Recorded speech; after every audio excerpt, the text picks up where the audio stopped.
World Championship so far. They won this event 2 years ago, so they cannot be discounted. The other thing that I'm really excited about is to see that Nielsen and Olsen from Denmark had an amazing day yesterday with a 3-5-1, and they needed to do that. 2 days ago, they were in 32nd place. They've now lifted themselves to 9th. Have they still done enough to qualify for Denmark for the Olympic Games? I'm not sure, because there are 2 other Danish teams that are very strong, and that's a battle, a 3-way battle we want to keep a very close eye on today. And I'll now bring in Marcus Bauer. Marcus, can you just go through the schedule for today? Well, we're going to have three Gold Fleet races of the FX class first this morning, and we're going to cover all 3 of them. The 49er men are on a different course. There was a coin thrown this morning who's going to go on the media course, and it turned out to be the 49er FX, so we're going to cover all these 3 races. Then there is a break with some protest times, and then the final medal races are coming up, and we're going to cover the NACRA class as well, which had their World Championship here in parallel this week, and then it's going to be the 49er first, I believe, and then the 49er FX, and then at roughly, I think we're going back online at 14:30 local time, and 2 hours later we'll know who's the World Championship 2016. So, great day's racing in store here in Clearwater. The conditions are beautiful. The wind has gone round to the right a little bit, so we've got the breeze coming out of between 80 and 100 degrees, and it looks like it's going to be quite a lot lighter than what it was, 8 to 10 knots. I'm just going to attempt now to pop out on the water and welcome in from the water Ben Ramoka. Ben will give us a bit of an on-the-water update of how it looks out there.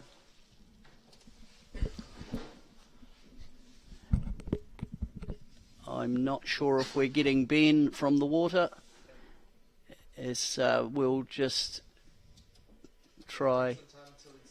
Coming offshore breeze, which is... We got you, Ben.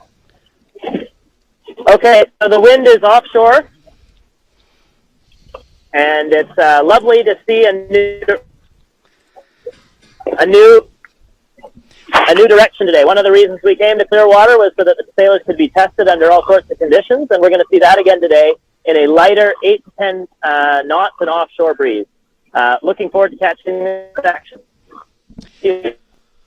Thanks, Ben. Sorry about we just had a couple of link issues with getting out to Ben Ramoka. How the technology works to get out to Ben is just the boys will work on that. So the course for today, as we saw yesterday, they term it an L2, so that's two windward lewards. And if I look along there, we can have a little bit of a graphic of the course.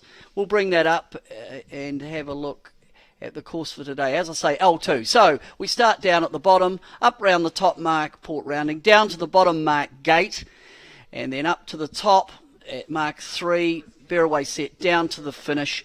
And we can see there, it's a pretty short course, around 25-30 minutes.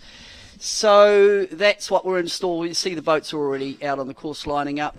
And Andy, we might just have a quick look at the leaderboard here with the 49er FX. Yeah, I think they're pretty close to that start, so let's not hang around for too long. But you can see there the Spanish leading, Echegoyen and Betanzos, Grail and Kunz in second, Conti and Klapsich, the reigning world champions, in third, Beckering and Doets vying for Olympic selection for the Netherlands. And we see those 3 Danes in there in 6th, 8th and 9th. A lot for us to talk about. Just out of on the left-hand side of the screen, you can see that red and white flag. That's the U flag, which is like a soft black flag. It means you cannot afford to be over in the final minute, but if the race was to be recalled and restarted, you still get a second bite of the cherry. So that's the leaderboard after 11, and we are now coming up to 1:10 to go before the start. Conditions, as I said, more round to the right. That's flattened the sea state out a little bit, and certainly lighter conditions. And Andy, is that going to, who do you think that really favours? Does it swing the pendulum a little bit back towards the Brazilians, Grail and Kunz? I think it's going to be a lot more about getting the right shifts. It's going to be a flat water race today. All the other races that we've seen in previous days have been very lumpy, very boat handling oriented. I don't think boat handling is going to be an issue for any of these girls today. So it's going to be, I think you'll see very even speeds, and I think it's the ability to respond to the first shift and whether you are in a position to be able to respond to that. It's one of the benefits of coming off the committee boat end of the line near our bottom of the screen, is that if you start on this side of the fleet, you have more options to be able to tack on the first shift. The benefit of starting at the far end is that if you can put the bow down and go fast, you can potentially tack and cross the rest of the fleet. 5 seconds to go. It looks like it should be a clean start.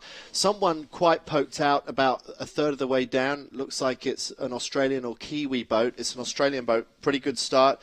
Good start by the Dutch at this end. So Annemiek Beckering and Annette Doets, really good start for them. The Norwegians decided they wanted to go this side, but they're having to dodge the anchor chain, so that's not great by them.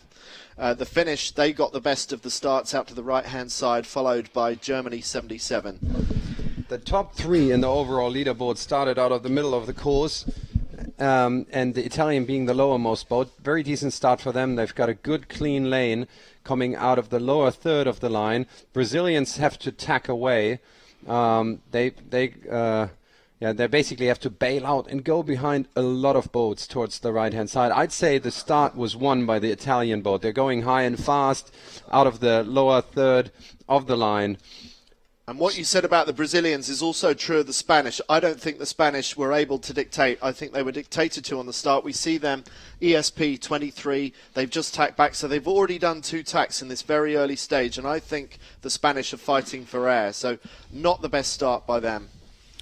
So this is the 49er FX, the final day's racing. And we're in the gold fleet. And we're into race number 12. Light conditions, and Andy, talk to us about this technique of pushing right forward, in fact right off the wing. On board with the Italians, Francesca Klapsic, the crew at the front of the boat, she was just stepping in onto the boat off the wing itself because there's not enough wind to support both of their weights, so they're both crouching in unison and just stretching there in a little bit of a gust, and already just that extra bit of breeze, and they're both fully stretched on the trapeze. So the 49er FX responds very nicely to just 1 or 2 knots of extra breeze. And if you can find those patches of breeze, it's sometimes more important than finding the wind shifts, because lightweight skiffs respond really, really well to extra breeze. An extra 2 knots of breeze can be an extra 1 knot of boat speed.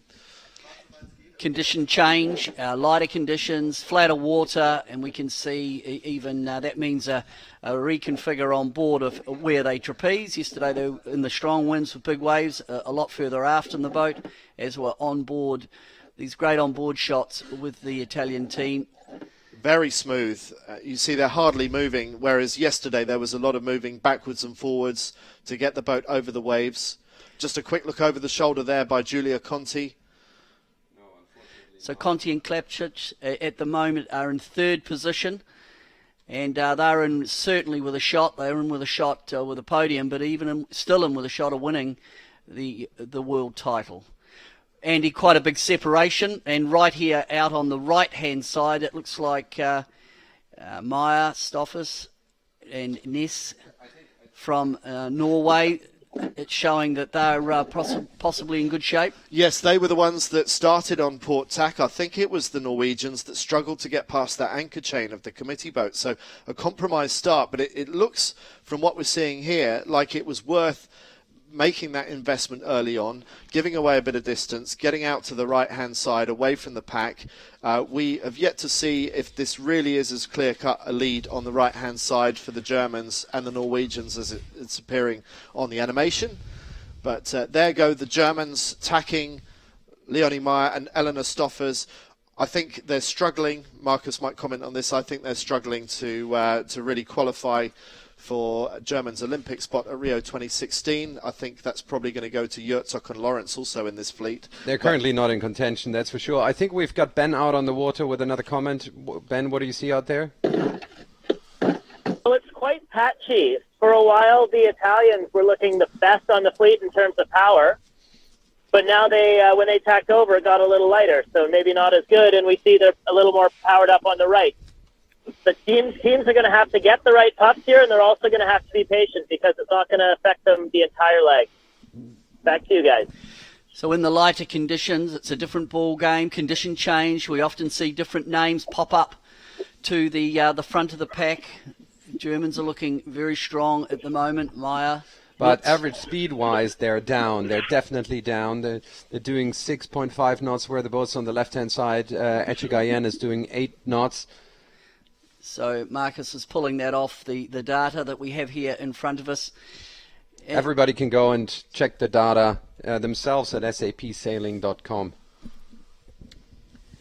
So first race of the day, heading up towards the top mark. Andy, in terms of this condition change, now we've actually got the wind influenced by the shore. It's rolling over. There's quite a lot of big buildings behind us here. What impact does that have on the wind as it drifts out onto and it is a soft wind, only about 8 knots out onto the course, the effect of the buildings behind us? Massive. I think it's going to feel very random out there. There may well be some patterns on the water, but I don't think they're going to have enough time to work those patterns out because every day has been different. But some of these tower blocks, they must be 20 stories high, and you can just see some of them in the background there. As they get closer to shore, those tower blocks and the general Clearwater beach is going to have an effect on what kind of wind they have. Back on board with Grail and Kunze, and you can see how many boats are heading out over to the right-hand side. They're currently struggling, obviously searching for breeze on the left-hand side of the course. Be interesting to see what Ben Ramoka says out there, if there's any chance to get more breeze on the left-hand side of the course where they're currently heading. This work is really hard on the knees, all that constant crouching in and out. The Brazilians just go through attack there. But it looks like they're struggling. Looks like the Brazilian team, who Grail and Kunze, who are at second going into this, are a little bit deep. Looks like they're a bit buried, Andy. It sure does. But we also see Leonie Meyer, Eleanor Stoffers. They were nominally our leaders just a couple of minutes ago, but now as the right-hand boats come back into the centre, we see that it wasn't so good for them after all. And in fact, they're behind Giulia Conti and Francesca Klapsic, who look like they're doing pretty well in this shot right now. We could well see the leading positions jump up and down and big changes as pressure comes in. In fact, if you look here, the Italian boat is very quiet, slightly to windward. I think that's a German boat. And they got good pressure on, and you'll see this yo-yo effect. And as the breeze on the course, it could be as much as 2 or 3 knots difference between the differing groups. Well, that's pretty painful for the Italians to look over their shoulder and see that German boat sail 20 degrees higher than them and know that there's nothing that they can do about it. And Lutz and Boyka just seem to be sailing away from the Italians and Spanish front of our picture. And really not that far for the Germans to actually get to that ley line and tack for the windward mark. So Lutz and Boyka coming up on the windward mark. The 2 boats to windward of them, I'm assuming it's, or the one boat at least could be the Norwegian boat. And as they come up to the ley line, I think it will be Norway ahead. I'm not sure of, Andy, have you got I can't quite see who the next boat is up there. There's one even further stacked up to windward. It's the Argentinians. They look like they'll be first round the mark. Yeah, so that shows you how quickly things can change out here. Any comment from Ben Ramoka out on the water? No, he's currently not on. We don't have Ben available. As we look at the first mark of race 12 in the finals, as they come into the zone, that's that circle coming around the mark, and looks like the boats are pretty well bow to bow. Have Lutz and Boyka rolled round the top of the Argentinians? I'm not sure about that, but it is very close between the front 3, and the front 3 have a bit of a jump on the rest of the fleet.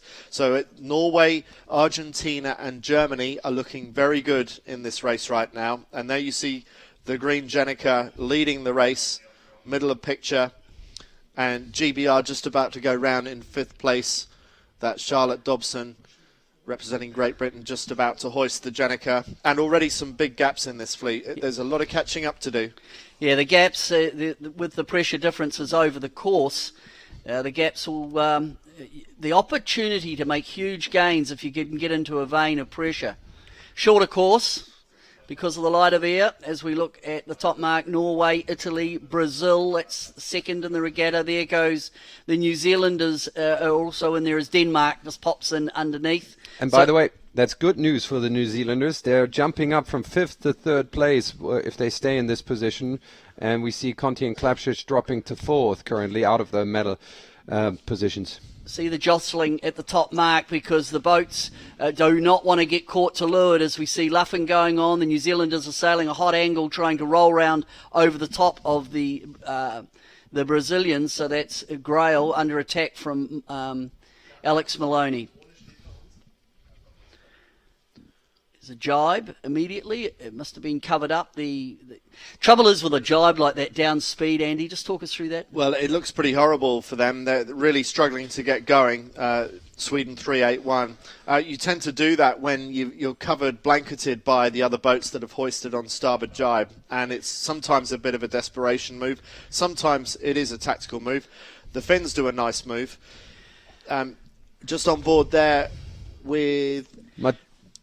That's Martina Grail. Yeah, Martina Grail. Tight battle going on there. It is a tight battle, and I think also back in the... I got a glimpse there, Ichigoyen was back behind Grail even, so the teams that were so dominant yesterday, condition change, and we see new people at the front of the pack. Well, that's right, but I think the Brazilians are as good as anybody in any breeze. They are one of the true all-rounders, and they will be expecting to win races today. They are under threat here by Jenna Hansen, the Danish boat just above them. It looks like that Red Jenica is in danger of rolling over the top of the Brazilians. That might force the Brazilians to jibe, which they now do. They had to push really high. They went quite a bit of extra distance there by luffing up to defend the others above them, but now they're crossing over to the left-hand side. That's another shot of the Brazilians now on the new port jibe and going along pretty nicely, but you see how much they're sitting in compared with previous days. They've been fully stretched on the trapeze on previous days here in Clearwater, but it is a lot lighter. Now, and in terms of lighter conditions, setup would be different. The rig will be eased off, tack of the jib a little bit high. We can see the tack height there on the Norwegian boat. That's right. Put as much power into those sails as you can, but because today is a day when you're searching for maximum power, so put as much depth and into the sail and have hard leeches to help you point high on the upwind legs. So we're on leg 2, 49er FX on the final day's racing, first race of the day, and it is the Norwegians out in front from Argentina, Lutz from Germany. And really, Conti, Klapšić are the first named team that really comes up on the leaderboard as we look as they head down the downwind for the first time. I'm not sure as Ben Ramoka has been out there. Ben, if you're hearing us, let's just get an update from the water. I'm looking at Nielsen and Olsen on the far right side facing upwind, and they've looked powered up the entire time since they jibed. So maybe take a look and see if their hot angle but high speed is going to pay off for them here. Meanwhile, in the lead, just approaching these leeward marks, Norway's looking quite solid, well-positioned to hold this lead all the way through to the leeward gate. Back to you. Thanks, Ben. So already approaching the bottom mark, Norway, Argentina, and then Hansen from Denmark are showing up. We're seeing the flags. So down towards the bottom mark. Andy, it looks a little bit softer at the bottom mark, but the breeze is up and down, and that's typical of offshore conditions, isn't it? You get this oscillating wind strength and oscillating wind direction with offshore breezes. Yeah, that's right. And the Norwegians, they might have a nice lead at the moment, but this is going to be a very difficult lead to defend because I don't think there's a favoured side. I think it's just making the best of the breeze that you have and just keeping your nerve. Just trying to thread those shifts together, thread the gusts together. Don't necessarily try and chase what other people have because by the time you get over there, that wind might have disappeared. So sail with the best of what you can see in front of you. Well, it looks like they've got a nice little lane there at the moment. Skipper's trapezing. They've got a solid lead as we look at the Argentinian boat coming in. They sure do. They've really stretched away from the Argentinians on that downwind leg. They absolutely got away from the bunch, and it is Lutz coming to the other side of the bottom mark gate. You have that left and right option at the bottom mark. It's Quite a big gate. A big gate and a big opportunity for a split and to offer the Germans the chance maybe to attack the leaders.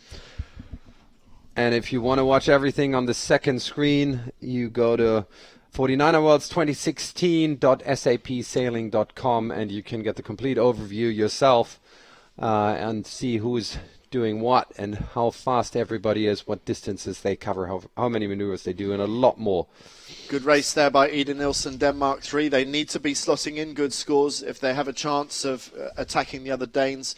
But there's another Dane going out to the far side. I think it might be the Schutt sisters. Italy number 1, the reigning world champions, coming down to the mark, about to drop that black kite and go out to the left-hand side, while another Danish team comes round to the right, keeping that Jenneker up extremely late, which you can afford to do in these conditions, as Jenna Hansen and Katja Iversen go round the right-hand mark. So the Danes all very close together, but the Schutt sisters are still leading out of that Danish battle for selection at the moment in terms of this race anyway.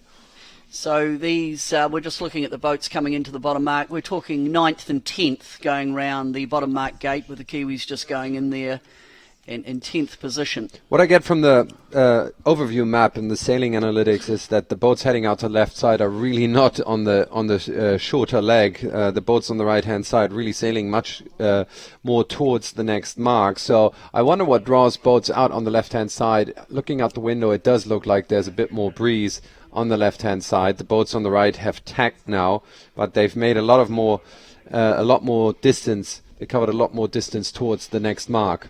Well, it's pressure on the water, and it's a little bit hard to see. We look out our window and we can look, but what Marcus is talking about there is, one of the fundamental sort of guidelines, I guess, Marcus. You do the longboard first, but if there's a reason, if you can see pressure, you might do a bit of the short. We'll go back out to Ben.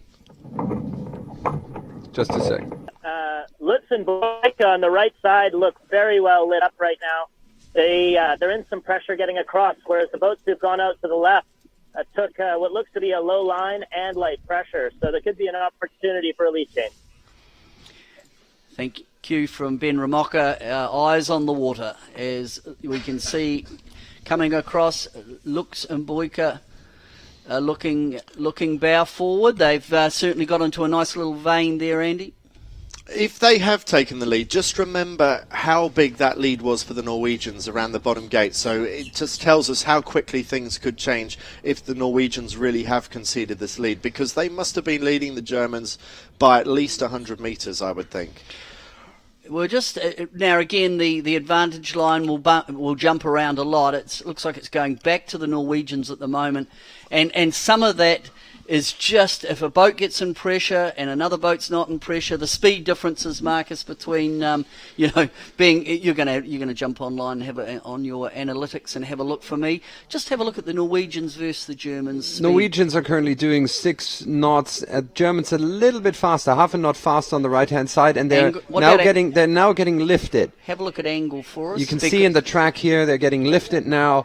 So that'll bring the advantage line back to the German boat. Yeah, but I don't think they can. I don't think they can cross. I don't think they can I think break they're that still lead. Third, eh?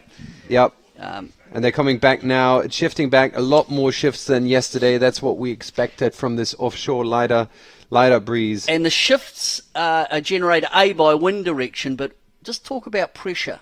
When you're in pressure, not in pressure, effectively that obviously changes the heading. Well, if gusts hit the water, they push away the air, and you sort of get a fan around the gusts that change the wind direction, and you want to be around that fan on the outside of it to get lifted. And also, if a boat's in pressure, of course, they sail faster, but often they'll sail closer to the wind. Let's just mention that one team we haven't seen very much of are the Spanish, who in the past 6 races have not finished outside the top 3. Well, they're not even in the top 10 of this race. So that tells you something about how much the conditions have changed and how random it is out there. Yes, the Spanish, I did get a glimpse of them, I think, at the first mark, and I think they're quite deep. I think they're in the mid-teens, Andy. I don't know if they got a very good start. You miss the first puff for the first opportunity. If you get deep, it's tough. So well, they didn't get a good start, and they were being dictated to straight off the start line. So the Spanish were never able to set their own strategy up the first leg.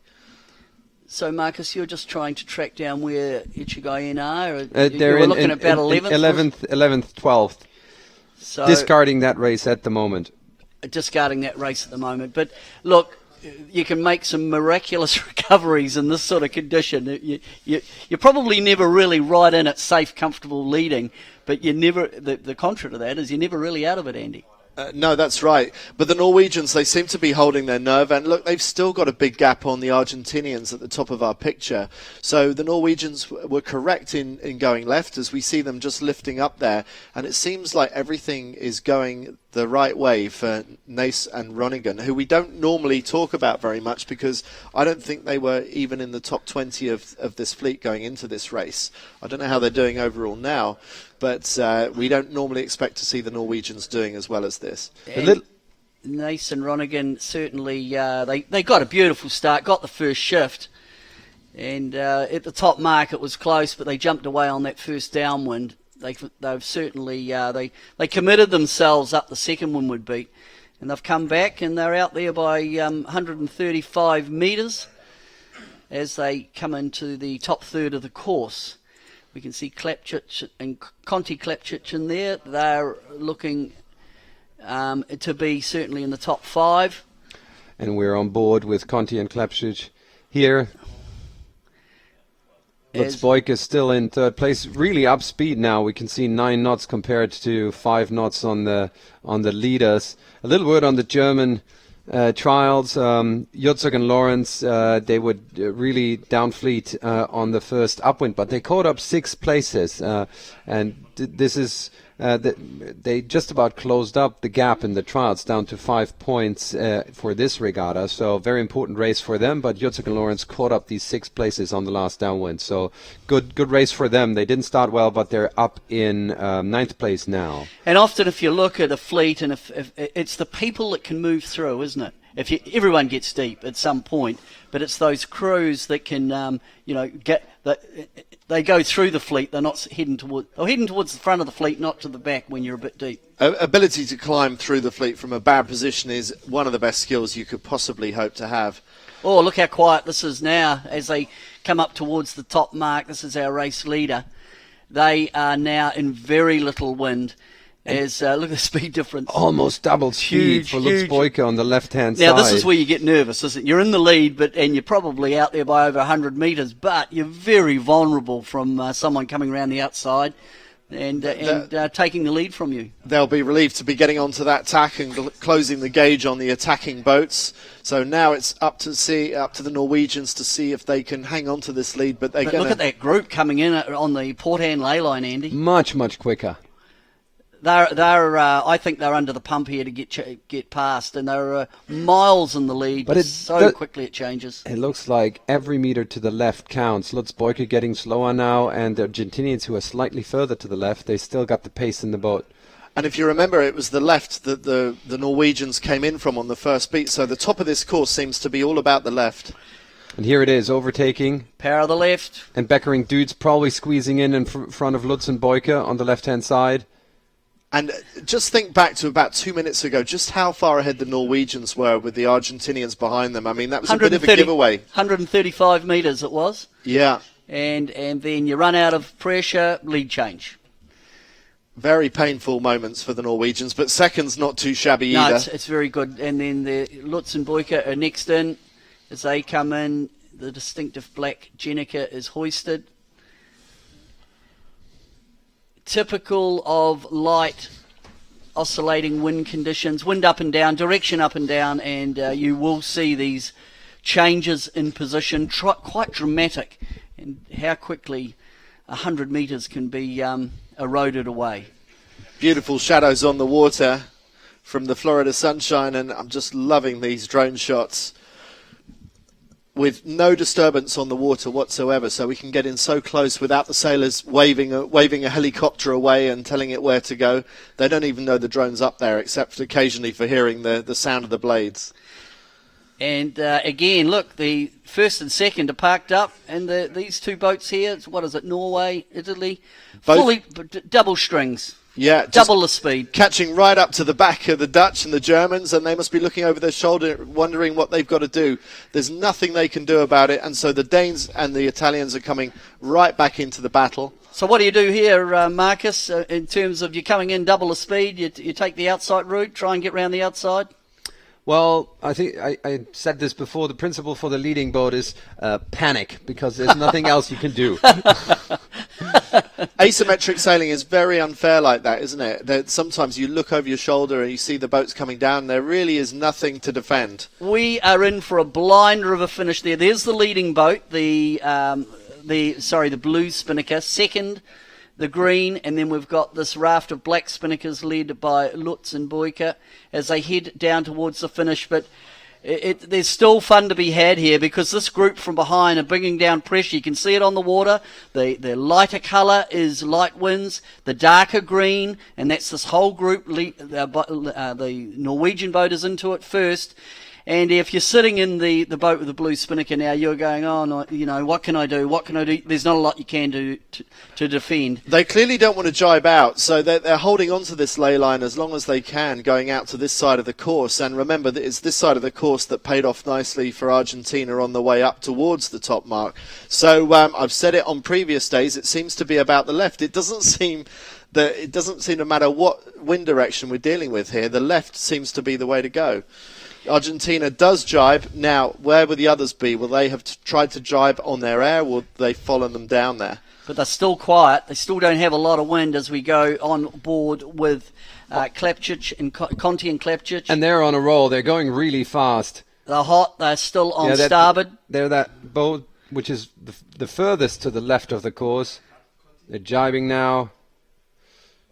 Oh, that beautifully fast jibe by the Italians. They never dip that wing in the water. Andy, talk to us a little bit about, your trailing boat. You're coming down with pressure. The boats ahead haven't got as much. How do you milk the most out of a pressure front as it comes through? Maybe I'll put that one out to Ben. Ben, if you're there, pressure from behind for the trailing boats. Yeah, the pressure hit the Italians, and they took it to the far left corner. But now it's much more even across the course, and there's pressure everywhere, all the way from Ida through to the leaders, Nielsen and Olsen, through to the leaders, just Travasco and Brand, and all the for the Italians.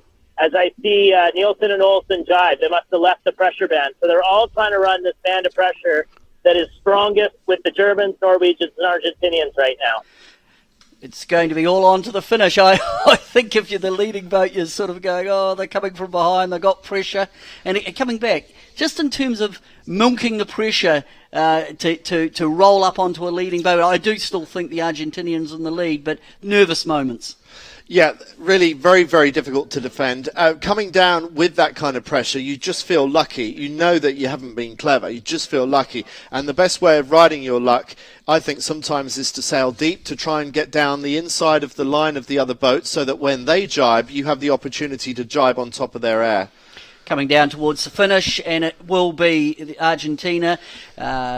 Lutz has, I think, passed one of the boats. I think I've got Germany in second. Well, maybe. Let's not discount Norway yet. I'm not sure how Norway is doing, but the Norwegians are still in that top three, and I'm not sure if the Germans have managed to overtake them, but it's very tight between those top three.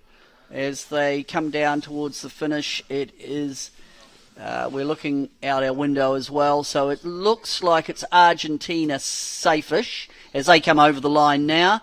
So that's a good win there. Lutz is showing on the leaderboard to be second, and I think it's close. Let's but wait it's close. and see. We'll just see. That's provisional. As there's the leader going over the line, so they take the win. So it'll and be a good overtake by them up the top of the second beat. Now let's see how the battle pans out between Lutz and Boyka and the rest of the fleet. So it's Lutz and Boyka. I think they've got round the Norwegians, and there's some Port Tack is coming as well. Going to be close, yep, It's but they've got really good pace. Just got in. They're coming in on strings. Then it looks like Klapčić And then Norway, I think they've been pipped on the line there, Andy, by the boat up at the windward end, out at the pin end. Well, let's see. I think Norway have still got it. Yeah, I think they're ahead. Yes. And so I think Norway hold on to third. Italy about to go across for fourth. That's a good race for the Italians. But a little bit disappointing that Norway didn't manage to hold on to the win, but still a very good score to come in third.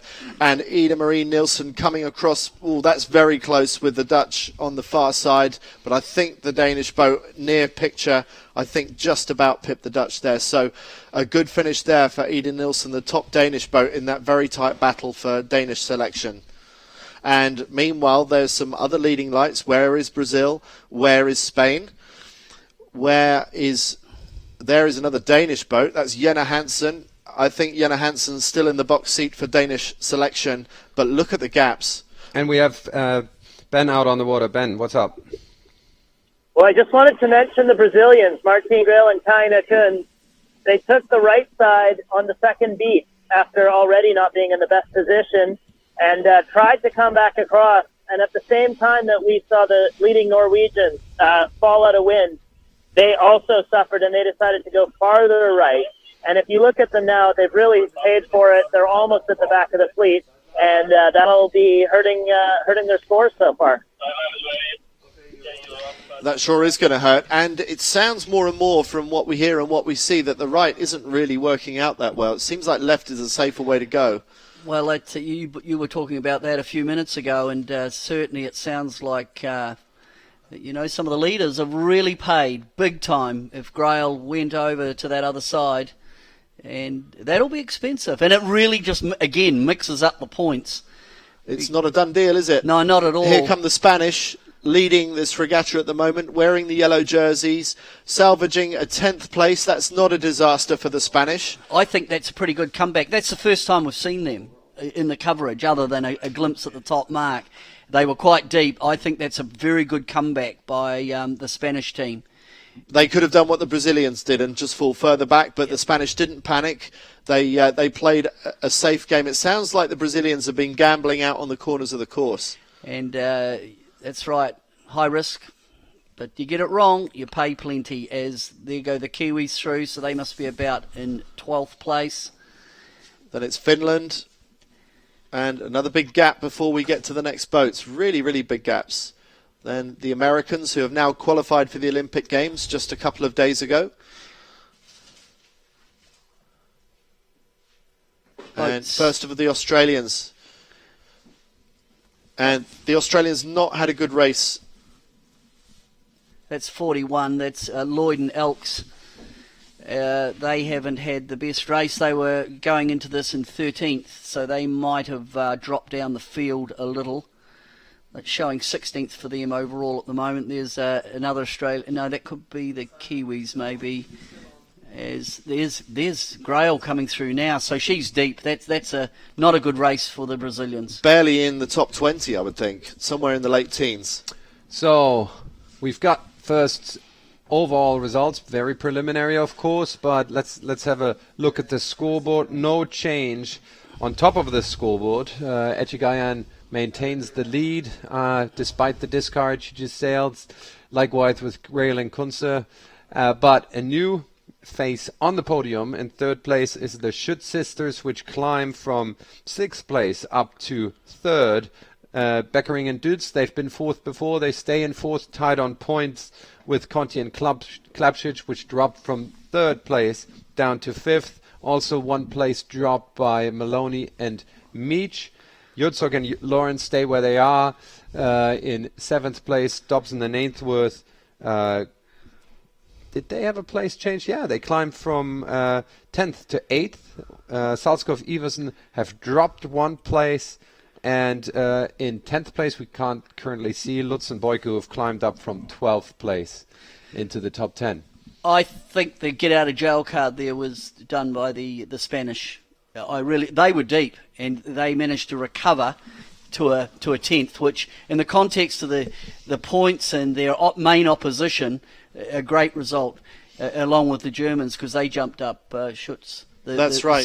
The sisters. The Spanish got a poor start. They were forced to tack off very early, and they really were dictated to, but they managed to hang in there at least. Now, I've been talking about the power of the left. The one thing I should point out that it was the Norwegians that or nearly bumped the anchor chain of the committee boats. They wanted to sail outright. They did sail outright, and so they started the race furthest right-hand boat, but then they sailed all the way over to the left, and then they took the lead by being the most left-hand boat. So there are still tactical options to be weighed up. We've got Ben out on the water. Ben? Hi there. I'm here with the race winners, Vicky Travasco and Sol Brands. Tell us, Sol, how did you approach that race? We started and the grade was okay, so we decided to continue to the left side. And then just when we saw the other boats on the right with no wind and with bad angle, we just continued to the lay line, and that was pretty all. Now, we were in Argentina for the 2015 Worlds only a few months ago, and you were able to host the whole world in your home nation. Tell us what that experience was like. It was really funny to stay at home with all the sailors, all the 49 and FX sailors. Thank you. Now, we know there's lots of Argentinians cheering from home. If you want to just give a shout-out to your friends and family in Español. Yes. Hola a todos. Bueno, gracias por seguirnos y esperemos que nos queden todas regatas buenas. I think you're opening a Pandora's box. But anyway, yeah. but having that bird's eye view of the race course is really, I mean, that's what you need. Absolutely. If you're allowed to use it, you've got to have it. But it's just another thing. I mean, more technology, things more like expense. the start of, if I remember, with Man Up the Mast and relaying that. Think of America's Cup and relaying it back to the afterguard. But really, to put a drone up, I think that's questionable myself. Well, we like our drone here, don't we? Our drone here, but it's not helping the sailors. No. I know. It's helping us. Anyway, good debate. Well, that's the end of the first one. We've got two more here. Goldfleet, the FX. That has made... look, the Spanish have still got a solid lead. But if they... And a brilliant recovery, I've got to say that. I think they came back from the dead. They've got a solid lead still in overall points. What's that, Marcus? 9 points ahead. But... it'll be interesting to, again, tally the points after the next race. The person or the crew that have slipped back into the pack a little bit are Grail and Kunz. Let me check. In terms of overall points, I'm points differential. Well, yeah, right. There's only 5 points to third place for them at the moment. They're on 45 points, and if you want to check all the results, reminders for viewers that just tuned in, go to sapsailing.com, or more specifically 49erworlds2016.sapsailing.com. Then you get straight to the event website. Well, Andy, I look at the points here, and it's just interesting, and I think it's reflected in the conditions that the first and second place getters overall have actually used that race as their discard. That's their discard so far. So that's quite a big card to play, isn't it, in terms of the strategy of the overall? I think the nice thing for the Spanish is that Grail and Kunz have got worse discards, and they were down the mine with them, basically. Yeah, they could become counters. I think we have an interview with Martine Grail, so if we can bring that up, let's hear what the 2014 World Champion has to say.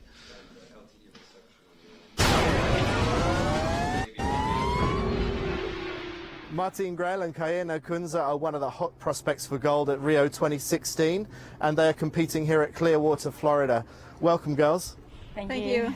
It's been a pretty tough regatta so far. You wouldn't believe it. We're doing this interview in virtually no wind, but it's been big wind and big waves so far. Have you enjoyed that, or has it been pretty terrifying? Well, it's been quite hard this beginning of the week with not many races done and a lot of going out and waiting around, so it's been a different regatta for sure. Cayena, really, really tough for the crews in those strong winds. What's the key to staying upright? Are you using the spinnaker to its full effect, or is it too dangerous to do that? Well, yesterday I think she needed a good decision because we thought going with the spinnaker into the finish line, we would like for sure capsize. So we put the spinnaker down, we tag, and then we finish without the spinnaker. And I think it was a good decision because the other girls, they tried to jibe and they capsize. And yeah, I think like all the strategy changed with these conditions. Like in the beginning, like starting in the starting line, you need to be careful with other boats. Not anything stopping us from going fast. But I think it's, if you see from another point of view, it's not so bad to have something that stops your mast from hitting the bottom and breaking, so you can finish the rest of the races of the day. I think that for the other girls that are having like their trials, it's really important not breaking their mast like when you have 4 races in a day. But in our case, we said, okay, let's just break our mast and go as fast as we can. And the reason for that is you've qualified already for Brazil, right? Yes. Okay, so what is the goal here? To win the World Championships, nothing else? No, it's just win, to do. I think just sail our best. I think. Yeah. And minimize our mistakes and put in practice, putting in practice what we trained the past days and making sure we're sailing as well as we could. And going to Rio 2016 itself, what kind of pressure are you going to feel there? What about the weight of expectation as the home team? Well, we have a lot of national media, and I think it's never been so big. And sport in Brazil has also been very sponsored and followed by a lot of people. So I think that's the I don't know. A big challenge ahead, yeah. Yeah. Yeah. A lot of interviews and a lot of time spent with things that are not sailing. Yeah. So. Reality game TV shows and things like that, that's all going to be coming up in the next year for you, isn't it? Not quite, but yeah, some distractions. Yeah. Well, meanwhile, focusing on the Worlds here in Clearwater, we wish you the best of luck for the rest of this week. Thank you. Thank you. Thank you.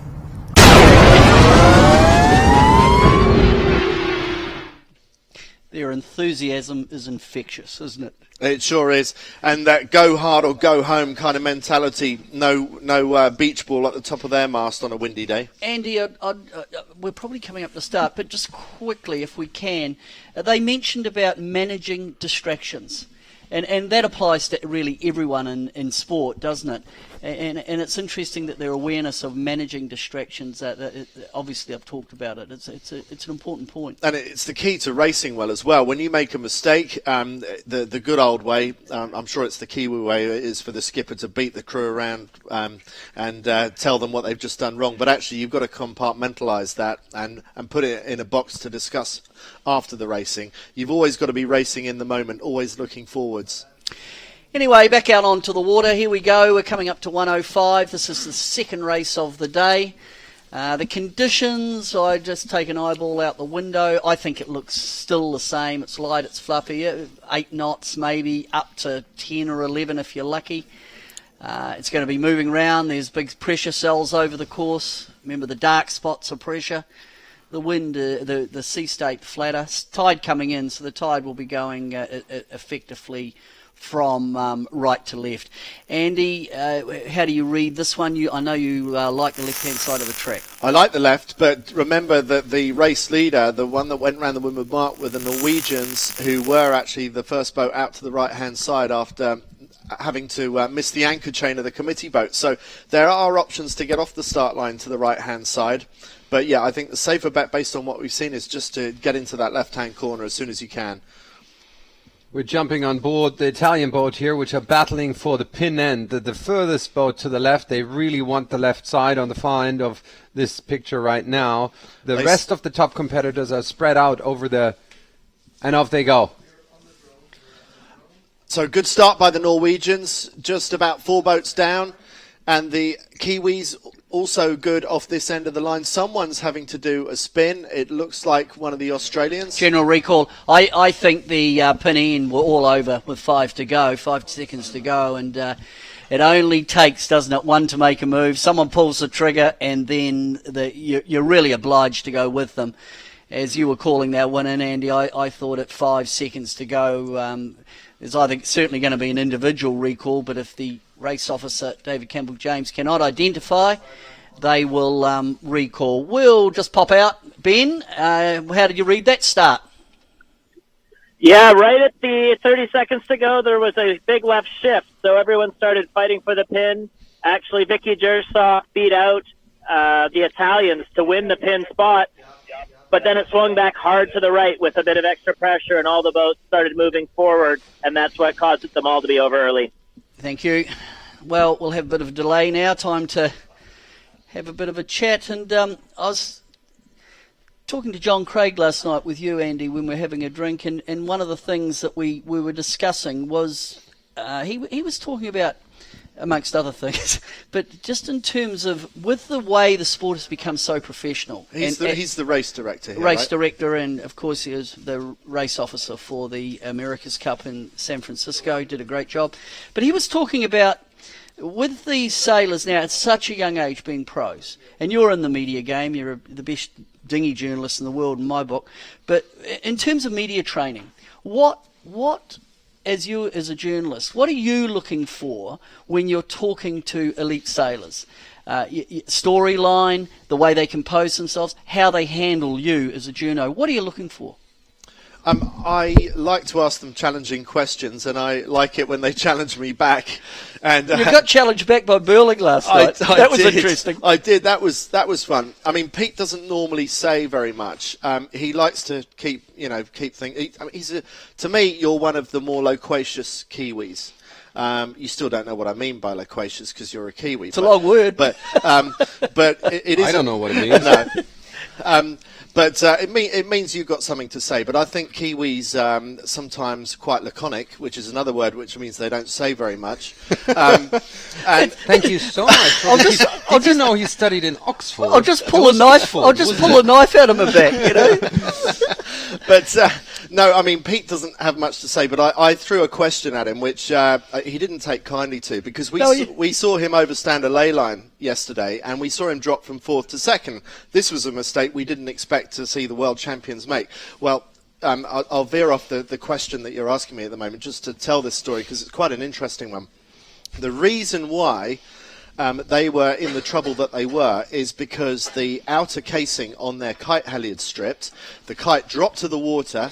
Blair Tuke had to run in off the trapeze, rehoist the kite, tie a knot in it, jump out on the trapeze, and still try and make their way to the finish line, which by that time they were pretty low on their track for that. So to salvage a 4th place from a technical disaster like that was pretty impressive, and Pete was quite keen to put me right on the facts about that. And you went back and had a second shot.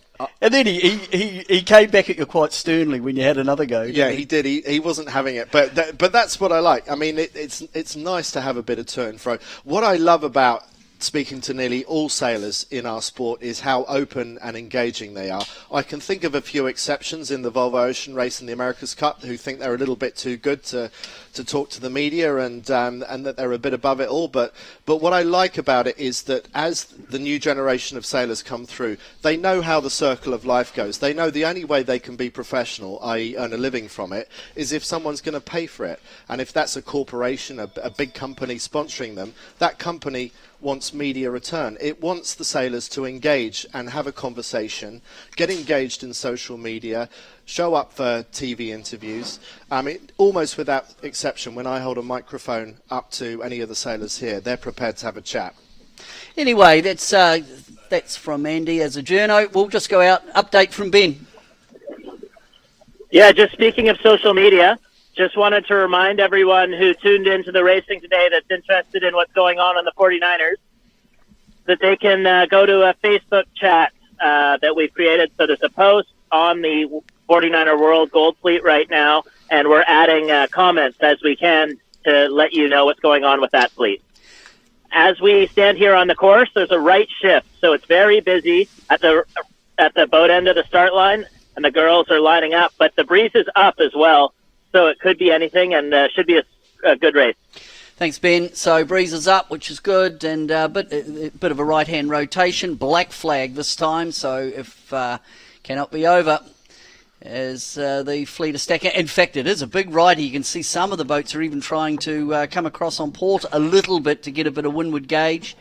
Andy. It's I wonder if this puts into risk a postponement, because Top Mark's going to be out of position if that right shift is not an oscillating shift. It depends how much the race officer is prepared to let it go. I mean, as long as there's some tacking involved, I think they'll probably let it go. So maybe a 20-degree shift is acceptable. Maybe more than that would be a recall and to restart the race again. Let me fill you in with 1 minute to go where the podium positions decide to start at the moment. We've got the Brazilians down the line, slightly off the middle. Let's go on board with them. That's right here. They're roughly in the middle of the line. And we've got Echegayan and Betanzos up at a little bit above them. Nice double tack there by the Brazilians, just closing up that gap to windward of them, and good slow speed boat handling. That's on board the Spanish boat. They're also in the middle of the line. I'm a little surprised they start so far up if they want to win the pin end. But that's where the two leaders currently lie. They're really battling against each other right now. The Spanish are really struggling to find a gap on this line. They're doing a lot of sailing in the final stages. Will they be able to pop through at the far end? We might see that Spanish flag pop out at the far end. Danish boat 71, Denmark 49. That's up here. That's the Schutt sisters currently lying in third place overall. Another general recall, we've just been told. So big push on there, and there was quite a lot happening, wasn't there? It's a sure sign when we went on board the Spanish boat, when they're reaching behind the bunch at 20 seconds to go, they've been shut out, and they're looking, doing the old Hail Mary pass, looking for a gap to jump into. So they will be probably more than happy that one was blown off. I think Ben Ramoka out on the water had a comment. Ben, are you there? Yes, I am here. I was going to try and be the first guy to get to the committee boat to see who was over early and wouldn't be able to participate in the next race. But every other boat on the water had the same idea. So we'll try and relay it another way to you. It's very good, being remarkable. I think I saw that blackboard just going up on the back of the committee boat, and that's the board of death. It's the board that you don't want to see your sail number on, because if you do, then it means you've got to sit out and watch this race go ahead without you participating. It's a horrible moment. Have you experienced that, Peter? Oh, several times, yeah. What do you do? How do you fill the time? Swear. It's not a good look. It makes you feel dreadful if you've broken the line and you sit the next one out. Yeah, I've had my crew swear at me actually when I've called the line and I've got it wrong, and it's a horrible feeling. Anyways, it's we sit here now and again. Let's just go back to the conversation we were having in terms of young sailors, young people in sport, you as a journalist in the media, their sponsor commitments, upping their profile. Is John Craig, who's one of the very, very good race officers in the world of yachting, he was talking about media training and how important that could be to a tool to have in your toolbox as a up-and-coming sailor. Well, you want sailors media trained up to the point where they're not nervous of the cameras and the microphones, and I see a big difference there with the sailors that have got used to that, of having TV cameras thrust in their face. When you get to the Olympics, you see others walking up the slipway at the biggest race of their lives, and one of the things that overwhelms them, there's the blackboard. Here we go. Here's the whiteboard. Here's the dreaded board. There for Nielsen and Olsen. Ben, tell us that again. Can you repeat who was on the board? There are two teams over, Denmark 3 and Australia 14. So that's Nielsen and Olsen, a big shift in fortunes for them as the entire fleet comes to check it out. That is a disaster for Denmark 3. That is the third time they've been disqualified for being over the line early this week, and I think that must be the nail in the coffin for their selection trials. I just can't see them coming back from this. Well, I do feel for them because I think that's the killer blow, really. They sailed very well yesterday. They looked tidy again this morning. In fact, they were. Well, let's just go back. Nielsen and Olsen. Do you have the They were fifth in the first race of the day. Can you explain how the Danish trial system works? So is that really it for them? You I reckon, can't or? say definitively that that's it until I've done the sums. But what it was is a trial of their scores in the World Championships in November last year in Argentina. It was the Miami Regatta, which happened about a week or so ago, 2 weeks ago, and it's this regatta, and it's the combined scores from that. And I have the numbers. So from the previous two regattas, Ida Nielsen had 13 points. Jenna Hansen had just 6 points, and remember, a low score is a good score. And the Schutt sisters were on 21. So basically, as far as I know, I think Ida Nielsen had to beat Jenna Hansen by about 7 places in these World Championships, and I just can't see that happening now. It's getting increasingly unlikely.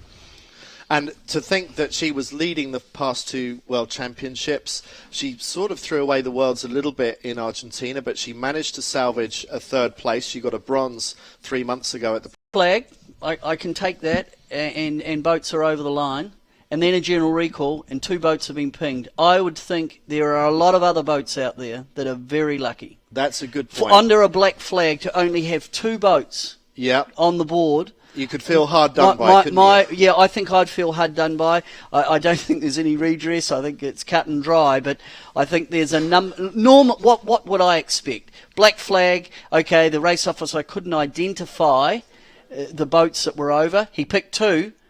General recall, there were more than 2. That's a good point. But where the Grim Reaper will reap with his scythe on a black flag start, you never quite know. And you just have to accept that if you were one of the guilty ones, that if others get off the hook and they escape sudden death, then that's their good fortune. I like it when race officers pull up the AP flag just 2 seconds before the start to save it in case they know they're never going to pick all the guilty ones. Then they just can pull out that way. I think that's quite a contentious one. Ben, let's come out to you. What do you think? Well, the only other thing I wanted to add to the conversation was about the Australian trials. There's 3 Australian teams here in Gold Fleet, and one of them just took an OCS. So that's not going to be great for Haley Outteridge. And reaching than just this race here at the World Championship. Yes, on such moments are big things decided.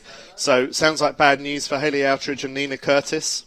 Well, I think, absolutely, and again, you look at what's going on. We're here at the World Championships. Later in the year, we've got the Olympics. Many teams are going through their selection, whatever system is being used, and really in one moment in this race 13, 2 of the key players, 2 of the key countries have really been shorn off at the knees, or that's a big selection issue, isn't it? It is. The interesting thing is that Australia and Denmark have both won gold medals in the 49er men's fleet, so they're both really hot nations with a good history of skiff sailing. What I find interesting is that the knowledge transfer from the men to the women in the Danish setup has been much more successful. I mean, we've got 3 world-class teams in the Danish. We haven't really got a world-beating team amongst the Australians, and you think that Australia is the home of skiff sailing. I'm surprised that we haven't seen any of the Australians really come to the fore. Yeah, I think it is an interesting one, and I know there's been transfer of knowledge in the New Zealand setup with Burling and Tuke passing on knowledge to the New Zealand women, but also to the young guys who are not going to be racing in the Gold Fleet today, but they're very young, and there is a good transfer of knowledge in the New Zealand setup. I mean, we've got 2 New Zealand crews in this Gold Fleet here, one very young with Erica Dawson. 1 minute 20 to go, and I'm wondering what these boats on the left of screen are thinking. I mean, they're leaving themselves a lot to do to book their slot. It looks like Jenna Hansen has just heard us and is now going to look for a spot further down the line, but some quite late lineups there. The whole podium, that is Etchegayen, Grail, and Schutt, are actually further down the pack. They're underneath that whole block of boats, trying to start towards the middle or pin end. There's certainly a gaggle of boats at the pin end. And black flag just came down, so we're into the final minute, and surely we're not going to see anybody over this time round, having seen 2 of their rivals just be taken out of this race, the Danish and the Australian teams, who have to sit this one out and watch from the sidelines. See at the windward end, both Kiwi boats there. Right, that's Alex Maloney right on the transom with a Dutch boat under her, and then Erica Dawson just one down under the Dutch boat. So the New Zealanders are pumping for this windward end. I'm concerned about the Danish boat, number 49, the most left-hand boat, still with a lot of work to do with 10 seconds to go. Are the Schutt sisters going to be able to find their own gap near the committee boat, or are they going to have to wait in line and wait for the Brits to go through first? You see Brazil down at the far end trying to win that pin, so we'll see how Grail does on the far side as they launch off the line. Kiwis with a good start along with the Dutch off the committee boat end. We're on board with the Spanish, just handing the jib sheet rather to the helmsman Tamara Echegoyen. And they started towards the middle of the line. Safe start for them. They've got one boat underneath that we can't currently see underneath them. They will have to struggle a little bit to get out of that gap, but looking okay towards Conti above them. That in the background, that's Conti and Klapschers, I think they're making a little bit of bearing on the boat to windward. Yeah, Conti's not going to be able to hang there for very long. She's going to be looking for a spot to tack very soon, I think. The Italians really can't stay there for too long. So not a great start by the reigning world champions. They're going to have to bail out underneath the Americans. Yeah, it's hard to live in that position, and then that downspeed tack so early is quite expensive. Underneath Echegayen is Lutz and Boyke from Germany. They're currently in a decent lane there. So they're starting to affect the Spanish team. Yeah, and the Spanish team is getting in trouble with all the boats above them. There's more breeze towards the middle of the line. There's a spread opening up. The middle of the line, the boats are really accelerating, and they're sailing much higher than all the boats down here. So that's pressure and angle, which sometimes equates to the same thing. But we can see that German boat just smoking them. And further up again, it's like a gust coming down, rolling down off the shore. That's Maya and Stoffers, who we just saw on the left of the picture. So this group here, Echegayen, she's... it's not a good look for the regatta leaders. Ben, well, let's pop out. That was there's a big difference in breeze over the course. Well, I was just watching Jenna Hansen and Katja Everson, as Andy mentioned. They were held out at the boat end of the start line for a while. They couldn't find a spot. So they did 3 laps underneath the fleet back and forth, but there were no openings. So they did the port tack option and started on port, and then hitched right. So they're just above the fleet, coming across the same way on starboard with everyone else. And they got some great pressure right when they tacked. And they look like they're on top of the fleet and in better pressure and also in a good tactical position. So they were able to salvage a good start, even though they couldn't find a hole. As for the rest of the race course, it's looking quite strong on the right, puffs from the right, and they're downspeed on the left right now, but we all know how that can change from the first race. Back to you in the studio. So that was a good Plan B recovery by Jenna Hansen, getting out of trouble, getting out of jail with playing the port tack under the fleet card. Well, it's again in these conditions, sometimes you can, what is it? Don't let good luck interfere with good skill anytime. That's right. Rather be faster. Rather be lucky than smart. That's the one. The left-hand side is coming back on board with Grail and Kunze, and they've got good breeze at the moment. They're squeezing out on the left-hand side. Just one boat further left of them, Lloyd and Elks, the Australian boat, but Grail and Kunze really going fast and high at the moment. They're certainly in a nice little lane. Can they get back as they look over their shoulder? Trouble is, when you get out on that lay line, towards that port side, Marcus, you start looking at, mind you, they're double stringing now, so they're off. They've got much more pressure. They've got a lot of pressure. It's just a matter of how much more runway have they got in terms of out to that lay line. They're off like a rocket. I think they've got a lot. They've got a lot of leverage yet. Ponytail swinging in the breeze. Suddenly, this is really nice, but they're pulling their trapezes up again. Oh no, but back down again. She's changed her mind. I mean, you can tell how much wind they've got by how low they're prepared to trapeze. But even saying that, the boat, when we look over from these great onboards, you look over your shoulder. The boats up on their hip are also in the same breeze. There's a German boat there. You can probably tell me who that is, Marcus. And they got starboard advantage when we come back to a cross. No, we're not dead sure. We're just having a little bit of difficulty picking that one up. But certainly this group on the left are in pressure right now and looking quite strong. But it's very, very shifty out there. Looking at the trails of the boat, it's a completely different picture to what we saw yesterday. The angles on the course vary greatly. We've got one boat heading towards the right-hand side of the course. Hansen and Salskov even, they're going really high, sailing over to the right-hand side. And often it's that last shift at the top mark, Andy. You sort of do the course and you're going up. Someone gets dominant, but it's the last little the last little tango at the top mark that can be so telling. As it was in the previous race, when suddenly being on the left was the right place to be, well, that's where the Grail and Kunz are, and just great to see how they were working the boat so hard just then.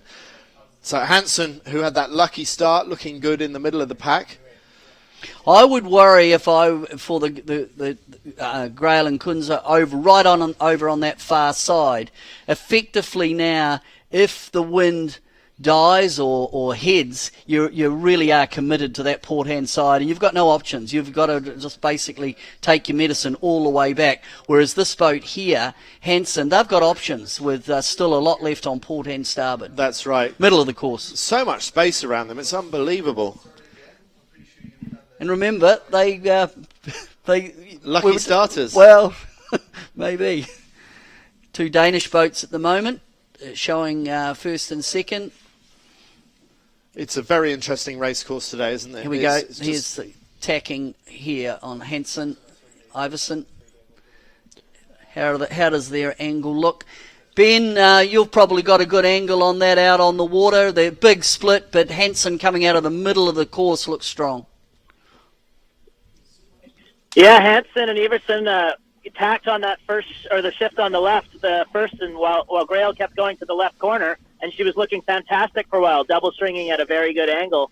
But then she's just run out of pressure a little bit, and we see teams like the other Danes, the Schutz sisters, and the Italians coming out on a very good bit of pressure and angle from the far right side, while the teams on the left are almost going half the speed by my eye. They're all going to get to the same wind pretty soon, so the chances for big changes diminish as we get to the top here. But right now, the right are still moving very quickly, and the left are slowing down to almost a dead stop.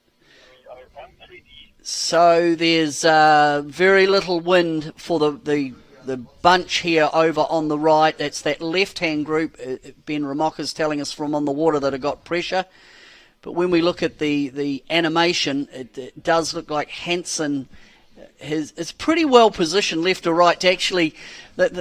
If they're past at the top mark, they're not going to end up back in the pack. They're in quite a strong position out here on the starboard ley line. Not sure how well that's looking for the Schutz sisters. I think it's looking good. I know that Marcus Bauer doesn't like overstanding ley lines, but I think it's working out quite well for them. Here's my exception. In conditions like this, if you can reach a gust, you go there. You go there by a lot, potentially, because the difference in speed in light winds is so great that it doesn't matter if you do a lot of extra distance, actually. Parking this boat, because they sink in the water, really, if they don't plane. And we do see a lead change there. We see one Danish boat overtake another as it's the Schutz sisters that move into the lead just ahead of Jenna Hansen in this selection battle. It's only these 2 Danes left in the trials, I think. It's a bit provisional, but the other Dane, remember, was black flag disqualified from this race earlier. So the Schutz sisters came all the way to the left-hand starboard ley line, picked up a nice little vein of pressure. As the income, here's our, well, there we go. The Italians go round third, but it's Brazil. Can they get in there? No, they weren't going to be silly. They're going to go round the back of the Germans, Vicky Yurtzok and Annika Lawrence. So still not too shabby for Brazil, who came in from hard left, going round in 5th place. So New Zealand going round next. 2 New Zealanders. It's the Maloney and Meach leading the Kiwis around there. And the second one is Erica Dawson, the young crew. They're certainly putting their probably higher ranked countrymen under the pump. But out in the lead, it's the Schutz sisters from Hansen and Einarson. Third, Conti and Klaptich. And that's when I look at overall. That'll be if they can hang in there. That'll be good. That'll pump the Italians back up the course, but a long way to go yet. That's only the first leg. Question for you: where is the Spanish boat? I think they're deep. I can tell you, they're down in 22nd Whoa! place. So this is going to really throw the dice again, but it's early. Let's just. I think there's lots of twists and turns going to be left in this one. You know what would be cool? It'll narrow down the lead. If it stays like that, it'll narrow down the lead, and she's got a long way to go to not make that her discard. She's down in 20th at the moment, and she's got 46 points overall, and Grail has 49, so Grail is getting into contention. But Grail's deep as well. No, she's in 5th, isn't she? She's in 5th. Yeah, she's in good shape. So. Meanwhile, Conti and Klapsic, the reigning world champions, they've made a breakout to the left-hand side in front of our commentary position, not far off Clearwater Beach. They're the first boat to jibe away and try something different away from the pack. And it looks to me like they have good heading. They've got a good gust there, and they're twin stringing, and they must be looking down there thinking they are looking pretty good. But the leverage is massive, so it's quite a big risk for them. Yeah, but risk reward, Andy. They're all, they're on the opposite jibe, but almost going at the same angle because of the pressure that they had of the boats that went off on starboard. So if they can milk that gust that they're in, and we can see their string wiring, this could see that. And in fact, the animation has shown Conti really, by jibing away, has really done a little number on the fleet. I think so. We've got Ben out on the water. Ben, what's up? Well, it's just a bit of commentary on the Italians. They were one of the farthest left boats in the last race, and this race they've gone far right. They took a huge gamble on the jibe set of this windward mark and now have almost 500 meters of separation on the bulk of the fleet here, and it's paying off by my eye. They're going fast, they're double stringing, and they've got plenty of breeze. It was quite light on the far side with the leaders, the two Danes, for a while, but they seem to have picked up a little pressure recently, so it might not be as bad as it looked for a while. And the Brazilians are going down the middle of the course in probably the lightest wind of all. Well, for sure, the Italians picked up a beautiful lane of pressure, and they're just milking it all the way down. We can see that's Ichigai back there. They're also coming over towards this as we look down the track, the left-hand side.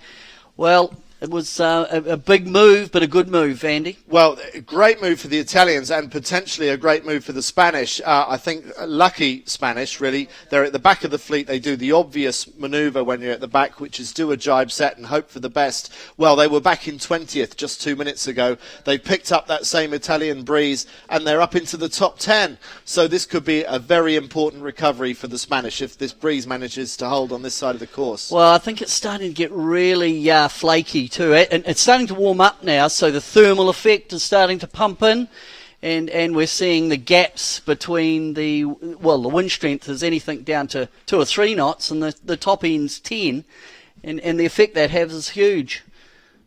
As we look, we're just going to, here we go on board the people that come from behind.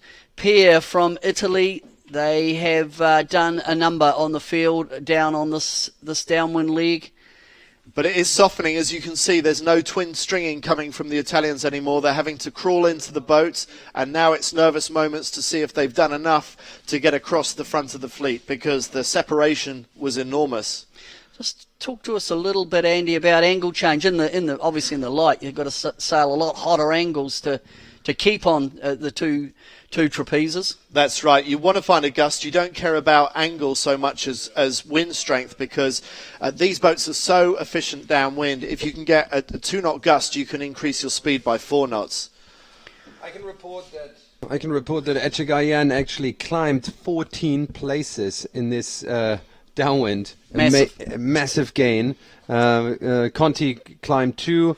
Kurt Bayer, the boat from Finland, actually climbed 10. So a lot of place changes going on. Henken and Scott also climbed 14 places. So Echegayan is coming back from jail. And they did that in the first race of the day. They were deep, and they got back and they recovered to an 11th.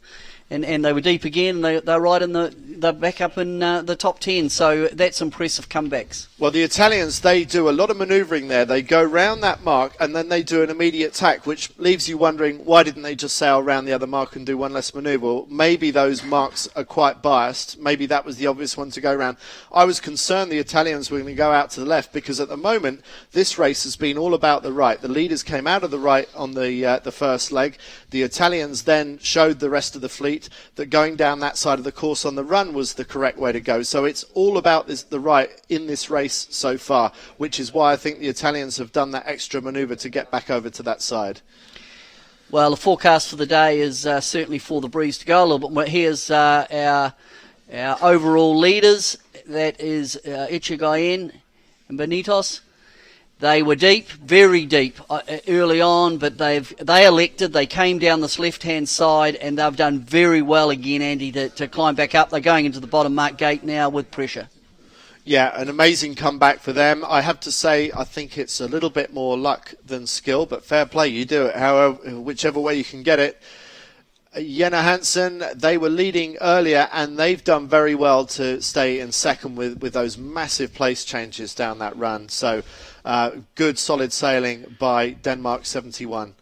Because where are the Schutt sisters? The Schutt sisters went around just ahead of the other Danes, and we don't see the Schutt sisters yet. So it's not been a good run for them. No, we're not seeing. We're just looking as the results come up. Schutt are down in 9th place currently. Okay, and when you think there, we see them in the back of the picture, Denmark 49. That's been a terrible run for the Schutt sisters. Schutt dropped 7 places on this downwind. We've got Ben outside.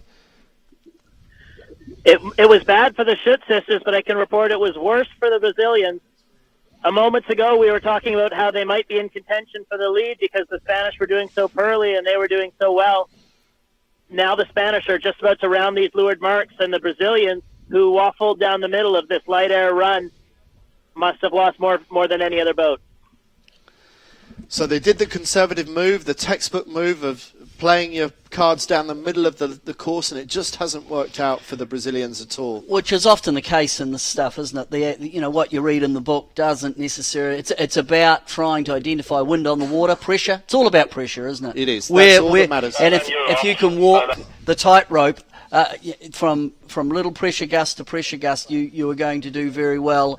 And often the people that shine in the stuff are people like the Spanish. They're Mediterranean, they sail in light, fluky, hot, and it's certainly, sometimes I wonder if it's an art form, other times I think is it just good luck. But I don't think it is always good luck. I think people that understand how light, fluky, wind up and down conditions, they seem to excel in it. I think that Conti and Klapsic must have been wondering why no one else followed their move, because normally it's very typical to see everyone do a straight set on starboard and not jibe.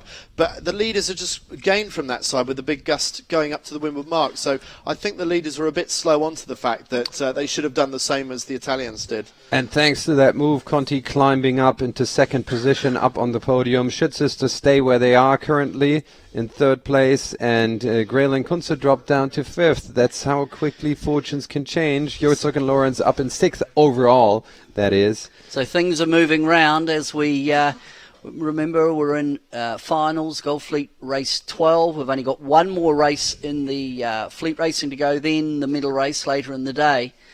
And this one just appears, Andy, it's going to go down to the middle race with this so much going on. As Marcus just points out, there's big header there for whatever boat that is. Yeah, big bend in the trail. You can see on the boat on the left-hand side. Let me check who that is. One of it's light or pressure. It's Kurt and Canava, the Finnish boat.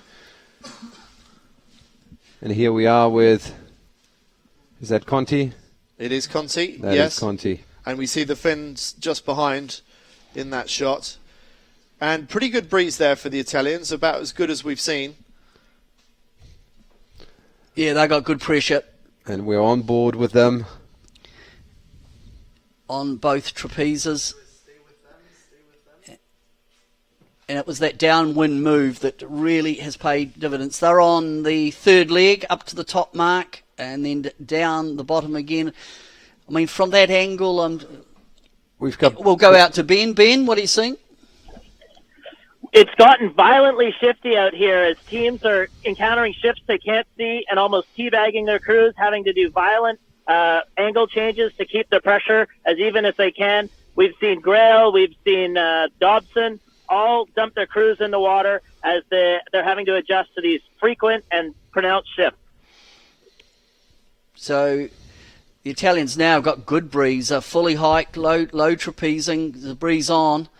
And certainly there has, Andy, been a bit of a, as it's warmed up, it's just got a little bit more funky. There's potentially more wind on the water, but it's got, the ups and downs, the difference in pressure differential's gone up.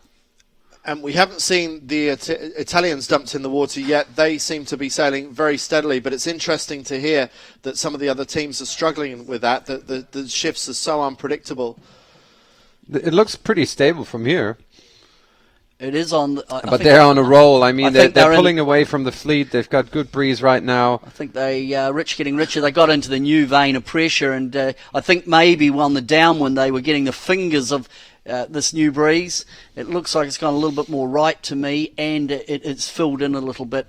And I think they got it first off the land on the downwind, and now they've milked it all the way up mid-course and fully stringed, heading towards the top mark, extending their lead.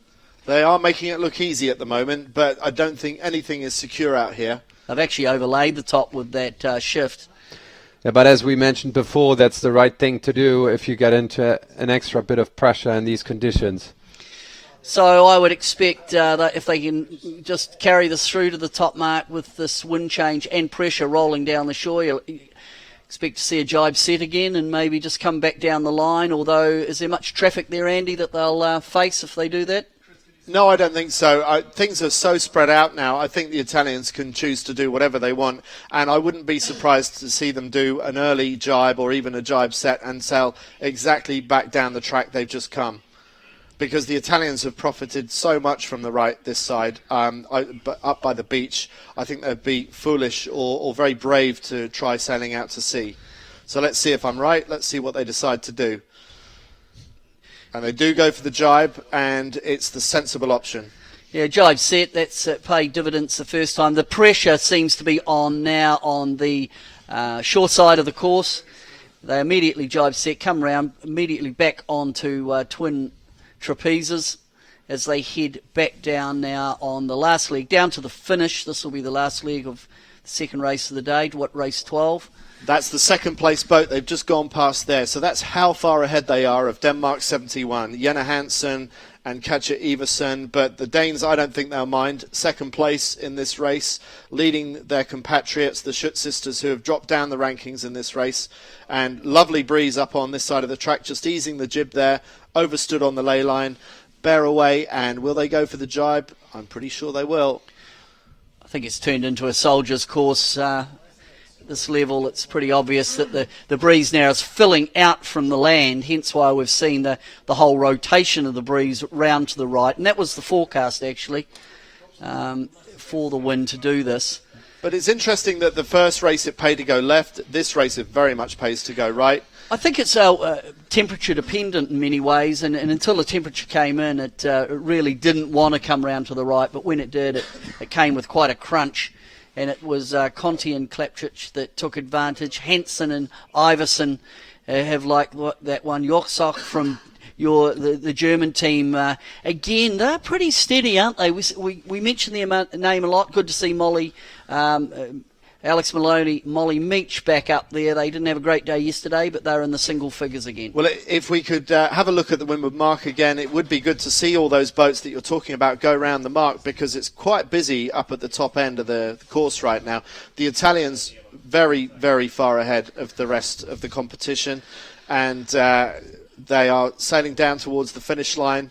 And I can't see anyone taking this away from them now. So that's going to do the Italians, the defending world champions, no power of good, every power of good in the overall standings. And they're on a bit of a roll because their last four scores have been 7-4-4, and it looks like a 1. Whereas the Spanish, they're on a bit of a wobble. Massive lead we can see here, 165 meter lead, and the busy Windward Mark boat still going around. Well, the rich have got richer in this. With the pattern has changed, and the first into the new pattern here, it's what's coming up to 11:35 local time. First into the pattern was Conti and Klapchich. Marcus, they picked the conditions perfectly, and I mean we've got to give credit to that they knew what was going on. Sometimes a little man on your shoulder gives you a tap and says, go right, young man. Maybe they threw the right dice in just the right direction, Absolutely. or maybe they saw it happening. Who knows? Well, and of course you've got to give them credit. You get a bit of a sniff of it, and then you've got to optimise it, don't you? Optimise your chance, take the opportunity, and it was the Italians that have done that. Well, this downwind is a bit of a procession, whilst the last upwind saw big gains and losses. Not in the top 4, but Maloney and Meach, you'd be happy to hear, climbed from up to 5th place. No, they've done down from 12. They've done well. I mean, their first race was a keeper for them, a 12th, but after being so good, they didn't have a good day yesterday in the big breeze. But that's the gate, but it doesn't matter. That's the gate, and then a little bit further on down towards the finish. The vagaries, Andy, of light air, fickle sailing, isn't it? Yes, but the opportunities as well, and there was no luck involved in this Italian victory. It was spotting the opportunity before anybody else and seizing it and really going for it. And then optimising it. Yes. It's one thing to spot it and get that initial jump, but then they just nailed it. They nailed it home by then just it became plainly obvious, the shore side, but it's an overall change in the conditions. And second place, Hansen and Salskov Iversen. Is they go through, they're finished, that's second. And we'll see and the Kurt Bay from Finland will be third. Yeah, and they actually on that last downwind, let me check. No, they didn't. No gains on that last downwind for them. That was just a procession, the last downwind. So I think it's turned into a bit of a procession now as they head down, but big gaps as the fleet spread out. The leading boats just extended on the fleet. It's a massive lead for 1 and 2. Next boats aren't even in shot yet. I should think they deserve extra points for that, but of course they don't. It doesn't matter how much you win by. It's always the same. You reckon it should be an accumulation of delta times? Yes, yeah, that would make life interesting, wouldn't it? But you find the winner a lot earlier on in the week, I think. Certainly in the men's, you would. Sounds like you've been following the Tour de France to me. Yes. Well, yeah, interesting. The Volvo Ocean Race has gone the opposite way, hasn't it? It's gone from time to points. So here we get into the traffic. That's now, a discussion for another day. Yes. Looks like from the traffic it's going to be Victoria Yurtzok and Annika Lawrence that can take third, possibly from the Finns. It's going to be very close at the finish. It's going to be very close at the finish. If we... I was wondering if we could see a shot of that, but no, it doesn't sound possible. So we are looking at the animation there as they come down towards the finish.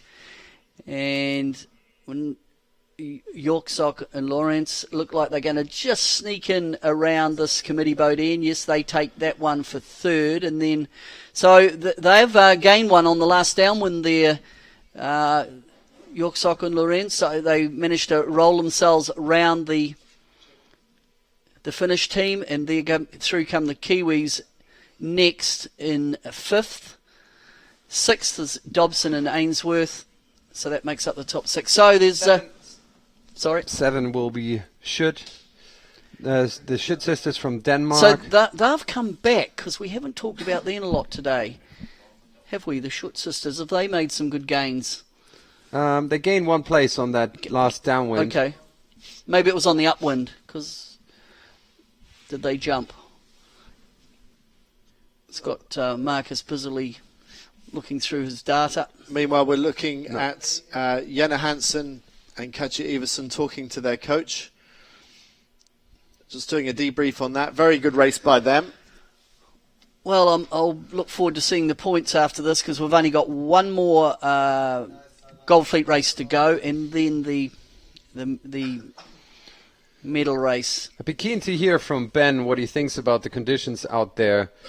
If he thinks it's marginal, or if the conditions are just about okay. maybe he can come in a little later and let us know. Both still finishing. Terrible race for Grail and Kunze. No, that's Echegayen. So Echegayen had their moments. They saw what the Italians had done. They did a jibe set first time round and they made some big gains, but it looks like they dropped back a bit. They're down in 13th, 14th place, 15th now even. So definitely their discard, and it closes the gap against Conti and Klapšič down to 6 points. Conti in second place with 52 points at the moment. So it is getting very tight at the leaderboard. It's all on for the podium finishes, really. And I look at the points. It's really up to the top 5 or 6 have a chance of a podium finish. They're really battling, by the way. They're really battling for the last point here. We'll see the finish line here in a second. Yeah, they tried to overtake the American boat. They eventually finished 19th. And the Brazilians, they're in picture as well. So a very, very poor race for both the Brazilians and the Spanish. GPS tracking says that Henkin and Schütt finished 1 place ahead in 18th place. So, when we get to the overall points, we'll just get Andy to give us a bit of a summary. But that Conti and Klapšič win has really put them right back in the hunt as the Australian boat comes over the line. And the Schütt sisters are in there as well, on looking good to make up that top 3. And we'll have the overall leaderboard. Here we go. Right. So Echegayen, Conti and the Schütt sisters make up that top 3. Grail, now she has slipped back. Maloney and Meach have jumped up 1. Bickering in there at 6. The Yorsock and Lorenz, they had a good race. They've jumped up. And Dodson, Ainsworth, Hansen, Iverson. Andy, in terms of you've had just a couple of minutes to have a bit of a look at that lot, where are we at? We've only got one more of these fleet races, and then we cut off at 10 for the medal race. Yes, we do. And in fact, it'll be interesting to see 10th if we can in a moment. I think it might be the other Danes who were black flagged in that race, not able to compete. We see Ida Nilsson and Marie Olsen, and they need to hold on to that top 10 if they're going to continue their trials. I think so. Maybe a little early to write them off. No, I still think it's very difficult. I think it's going to be very, very difficult for them. Mathematically, I even wonder if it's possible. We'll do the sums after this next race is finished and get back to you on that later on today. Let's tip back up to the top 9 again and just look at how it's not been a good day for Grail and Kunz. An 18th and a 16th. It's really been a very poor day for them today. And it hasn't been a good day really for Echegayen. I mean, after yesterday, they were on fire. And we were talking whether it was light or breezy, because the day before they'd been strong when they got all those ones on the board. But really, in these light, fickle, changeable conditions, they did make a comeback in the first race of the day. We thought they were going to make a comeback in the second race, but they're deep. I think in this condition, they are vulnerable. They seem to be. They just don't seem to be able to get off the line that effectively, and they don't seem to be reading the breeze that well. And I think that's Grail and Kunz's problem. They're not reading the breeze. And a piece of analytics here, when we looking at the average speed of the last race of Echegayen, it was 7.16 knots, whereas Conti and Klapšič did 8.22, so more than a knot that's faster massive on average. Now, some of that's fudge. Some of that's fudge because of the conditions. Of course. But I don't think the Spanish team are coping that well in this condition. They don't look comfortable off the line. And for me, I mean, the points tell the story. The team to watch out for are the reigning world champions at the moment. I mean, today they've had a 4 and a 1, and you look along their total score line right now. They're the team to watch out for in my book. Yeah, I don't think their boat speed is actually that good. I know that's not what your numbers say there, Marcus, but I think all those numbers tell us was that they found the gusts more often than their opposition, and that they were sailing consistently and stronger breeze in that race compared with some of the other teams. So the points as we look at them, it's this one is going to be exciting right to the end. There's no doubt about that. With these condition change often in the sport means an opportunity change, and I think we've seen that graphically displayed here today. A few kids out in their opties, just out in front of us, enjoying a winter sail here in Clearwater. Of course, we are in the Gulf of Mexico. You wouldn't think it's midwinter, but it is. And we've had variety of conditions, Andy, over the week now, haven't we? You've had like storm, boat-breaking conditions day one. Day two was light to moderate. Yesterday was fresh. And today we're at the lighter, flukier end of the range. So you got to say it's been a pretty good test of all the skills required, in the sport. Very much so. It's by no means been a one-tracked kind of competition, and so whoever comes out as the world champion here will be a true all-rounder. And the same, of course, goes for the men, who we will be watching later on today as well. And Pete Burling and Blair Tuke leading the men's world championship for the 4th year running, showing that they are the masters of all conditions in the 49er. Here you see Pier 60, our drone launch pad that's been installed for this event especially, or has it been around before? No, installed just in the last week or so, just for the drone. And hasn't it been worth it? I think the drone footage that we've had this week has been absolutely incredible and so informative for us. Absolutely. Wonderful day in Clearwater, Florida. What we're going to try and do while we get set up, I'm just looking down the table to the boys, we're going to try and get the leaderboard update. We're going to give you an update from the 49er course. That's the men. They're sailing on the northern course, so we're not covering that yet on telly. We will do their gold medal race. But we'll just now try and bring up to give you an update of the... No, we don't have that one at this stage. I was hoping we do. Maybe we can do it. Can we do it? Have we got it there, Marcus? No, we don't. We don't have it. Sorry, I was trying to deliver something we couldn't get. But there, just to remind you, the 49ers are racing on the northern course, non-televised, and they are finishing also their Gold Fleet racing. They will come to us later in the day for their medal race. Well, Giulia Conti just won that race, and they are the reigning world champions. I spoke to them earlier on in the week.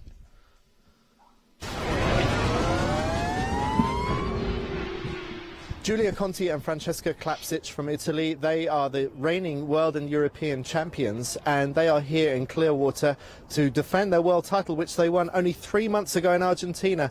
Giulia, that's not very long to be a world champion. You presumably want to do it again.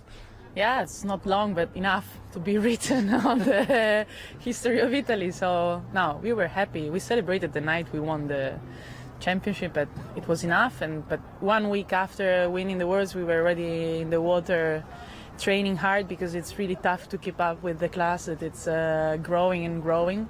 So, for sure now we need to train more to still try to be at the top.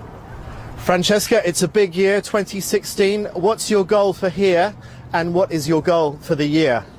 But of course, after 3 months from the other Worlds, it will be good to make another very good result to keep our goal always high.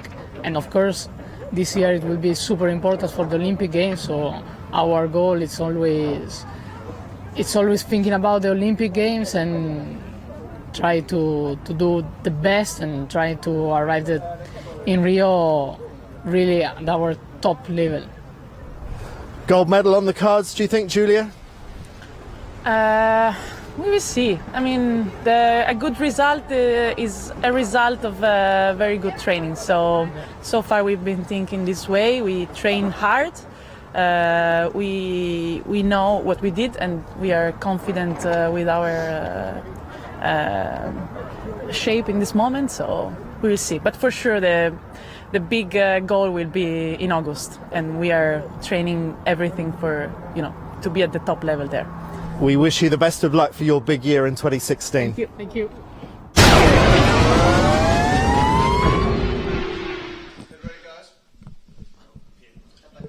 Welcome back to Clearwater here in Florida, and you can see that it's a beautiful day. It's quite cold. It's sort of around the 15, 16 degrees mark. The wind is out of the northeast. It's been light and fluky, and that race we just had, it was all over the place. But it was certainly well sailed by the current world champions from Italy. Andy, I'm just looking down the table. I'm not sure. I know the boys are trying to get some provisional results from the 49er men up the track. I've got very provisional ones, and the not so surprising news is that Burling and Tuke look very good. They had a second and a third out there, leading with, what is it, more than 40 points. So it looks like they could almost spare that race and the medal race. Well, that would be 45 points, wouldn't it? No, they discard that one. Yeah, I think... You think it's done and dusted? I think that one is done and dusted, and I don't think it will surprise anybody if we give that one away. But you can go to all the results at 49awards2016.sapsailing.com. In second place with the men's, it currently is Delicate and Resch, but they only have a 7-point lead over Otterich and Jensen. And we don't have a result for the fourth place boat. That's Boutin and Lopez Mara. That's the one result we're missing. Once we get them, we're going to bring them up on screen. So that was provisional. And who have been the race winners today? The race winners were Gilmore and Brake and Schmidt and Böhmer. Again, they're on fire at the moment. Well, at least they were in the first race. They put in a win in the last race yesterday, and they won the first race of the day, and then they had a 22nd, which is their discard.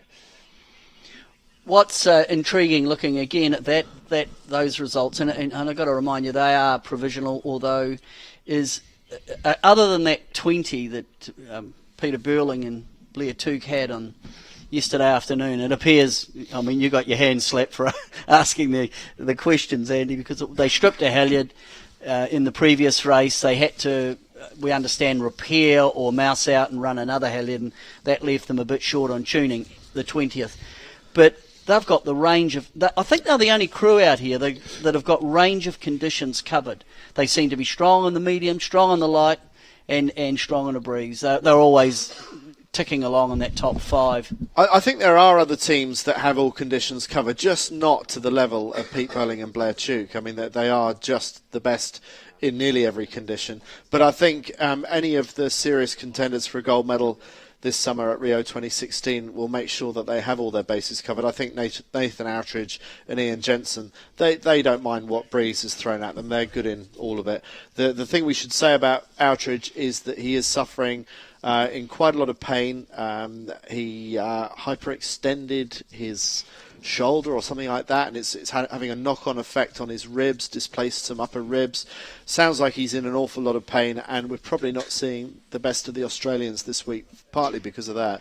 Yes, I think it's a shame. I think we're robbed of a little bit of a gem, really, in some ways. But later in the year, normal service will resume. For that class, when you look at Olympics, a different game. I mean, the obvious is, can these guys be beaten? What do the rest of the world need to do to claw back? This seems to be a huge margin between themselves. I think Outridge can have a shot at them. I mean, he's the current gold medalist from London 2012. He can have a shot at them, provided that he's given the time to have a shot at them, because his day job is to race with Artemis Racing for the next America's Cup, and the 49er has to play second fiddle to the day job. But I'd tell you that Burling and Tuke are in the same position. They sort of are, but I think their day job is the 49er. I think that's their priority. Yes, I think they've sort of got the Emirates Team New Zealand have got themselves into a position that they really have got Peter Burling and Tuke, and they are sailing the America's Cup boat, but Glenn Ashby is their skipper, and they really come in there at this stage as the hot jockeys to run the program. I know this is the priority for Burling and Tuke, so we'll watch that one unfold. Here we go. We're into the last race, Gold Fleet, for the Women FX. We're 23 seconds to go, Conditions-wise, hopefully, Andy, the wind has filled in over the course. It'd be good to see a good final race, and this regatta is wide open. It is. Well, you say you'd like to see the breeze fill in across the course. I have to say that I'm actually quite enjoying the wacky races. It must be really, really hard. It's good sitting here. It is. I wouldn't want to be the girls, but in terms of watching how the sailors deal with this random factor, I think that's really interesting. I'm surprised that the Brazilians haven't managed to deal with it as better than they have. They've been one of the surprise disappointments so far today, but I still rate them as a possible race winner in this final Gold Fleet race to see who goes through as the top 10 teams for the medal race later on this afternoon. And looks like we have someone in the... Oh, that's probably our photographer, Jen Edney, wearing the red helmet and with her camera in the water looking for a different perspective as the boats are about to come off the start line in a minute 20's time. Well, that is a different angle as we go on board with our previous race winners from Italy. AP up. Okay, so there's obviously been a course management issue, race management, and David Campbell-James has decided to put that red and white flag up, the answering pennant flag, so there's a delay, and he could only think that it's about wind direction, wind strength. Things aren't quite aligned, and we'll just go into a short delay while he either resets the start line or the top of the course. I get the impression on the television course, and we're quite close to the land, it might be a little bit more funky in here than it is further out. Looking out to sea, it just looks like it's a little bit more settled. But the race management team are empowered, of course, to put on fair racing. And that's hence why we've got this delay. Just in the back of the picture, you can see the Brazilians, Martin Grael and Kaena Kunz, probably trying to work out what they're going to do differently, how they need to start reading this breeze. And in the front of the picture, well, in many respects, for USA 92, it is mission accomplished already this week because they have won the US trials. And, of course, we've been talking a lot about those Danish trials, 3 really hot teams. And one of those is Jenna Hansen and Katja Iversen. So let's hear what they had to say earlier this week.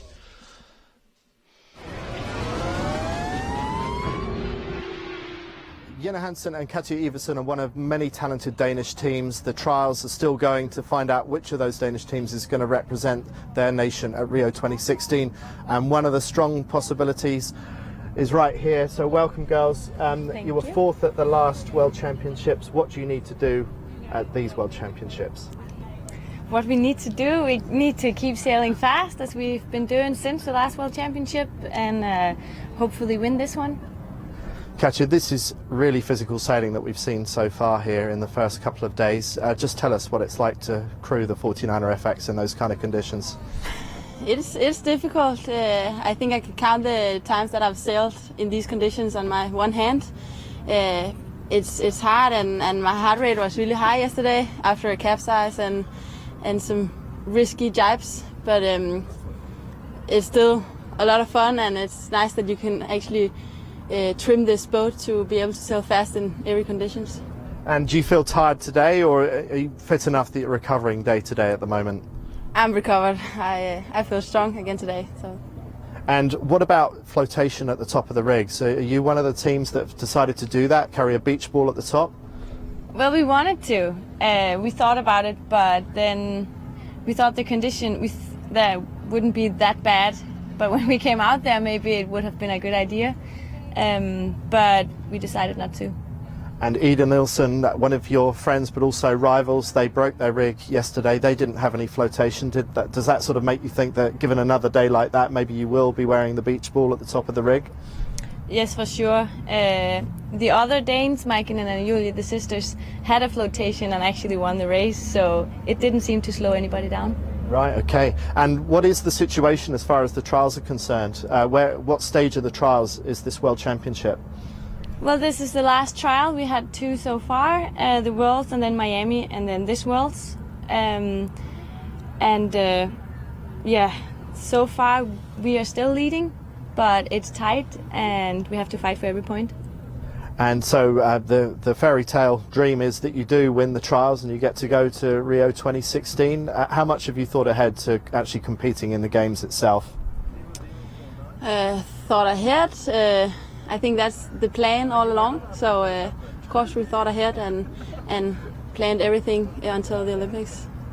And what do you think that event is going to be like? Are we going to see some of those crazy conditions that we've seen here in Clearwater?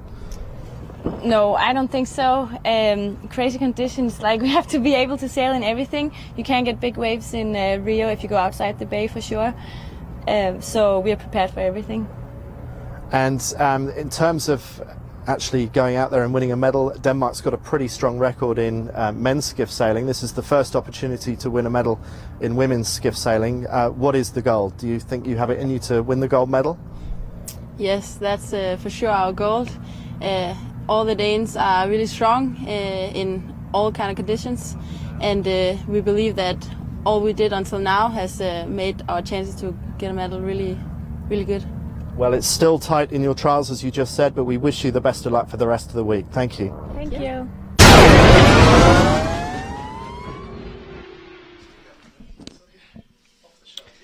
So, welcome back. We can see on the committee boat the distinctive red and white pennant flying. That is the AP flag answering pennant, and it means we're in postponement here on the final day of racing from Clearwater.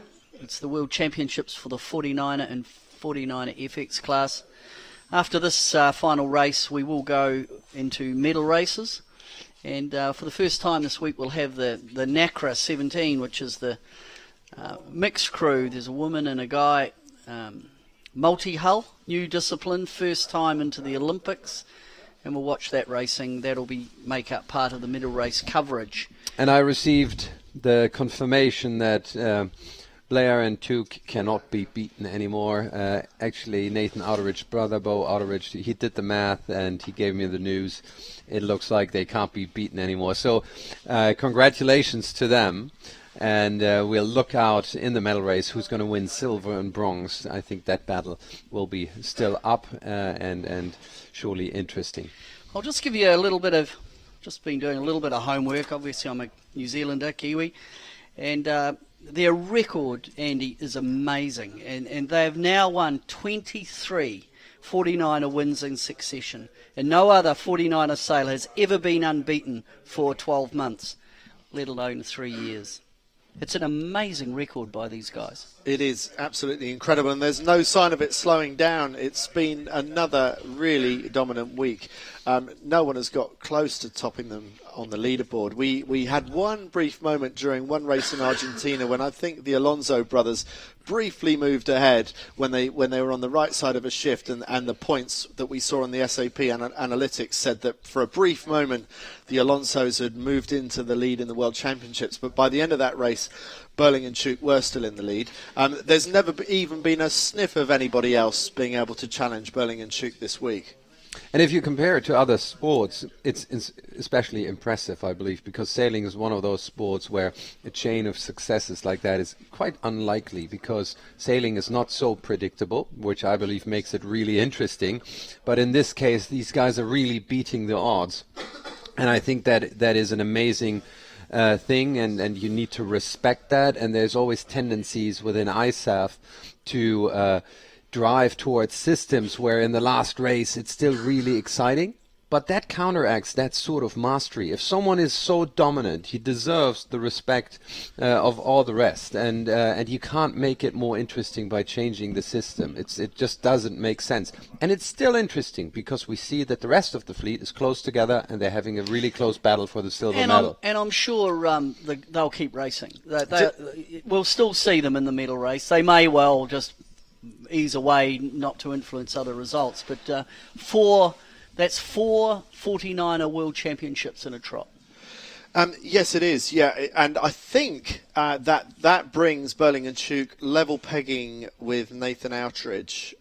Ian Jensen, I think, is on 3 World Championship wins with Nathan, and Nathan Outeridge won his first World Championship with another crew whose name I'm afraid escapes me at the moment, but that was back in 2008.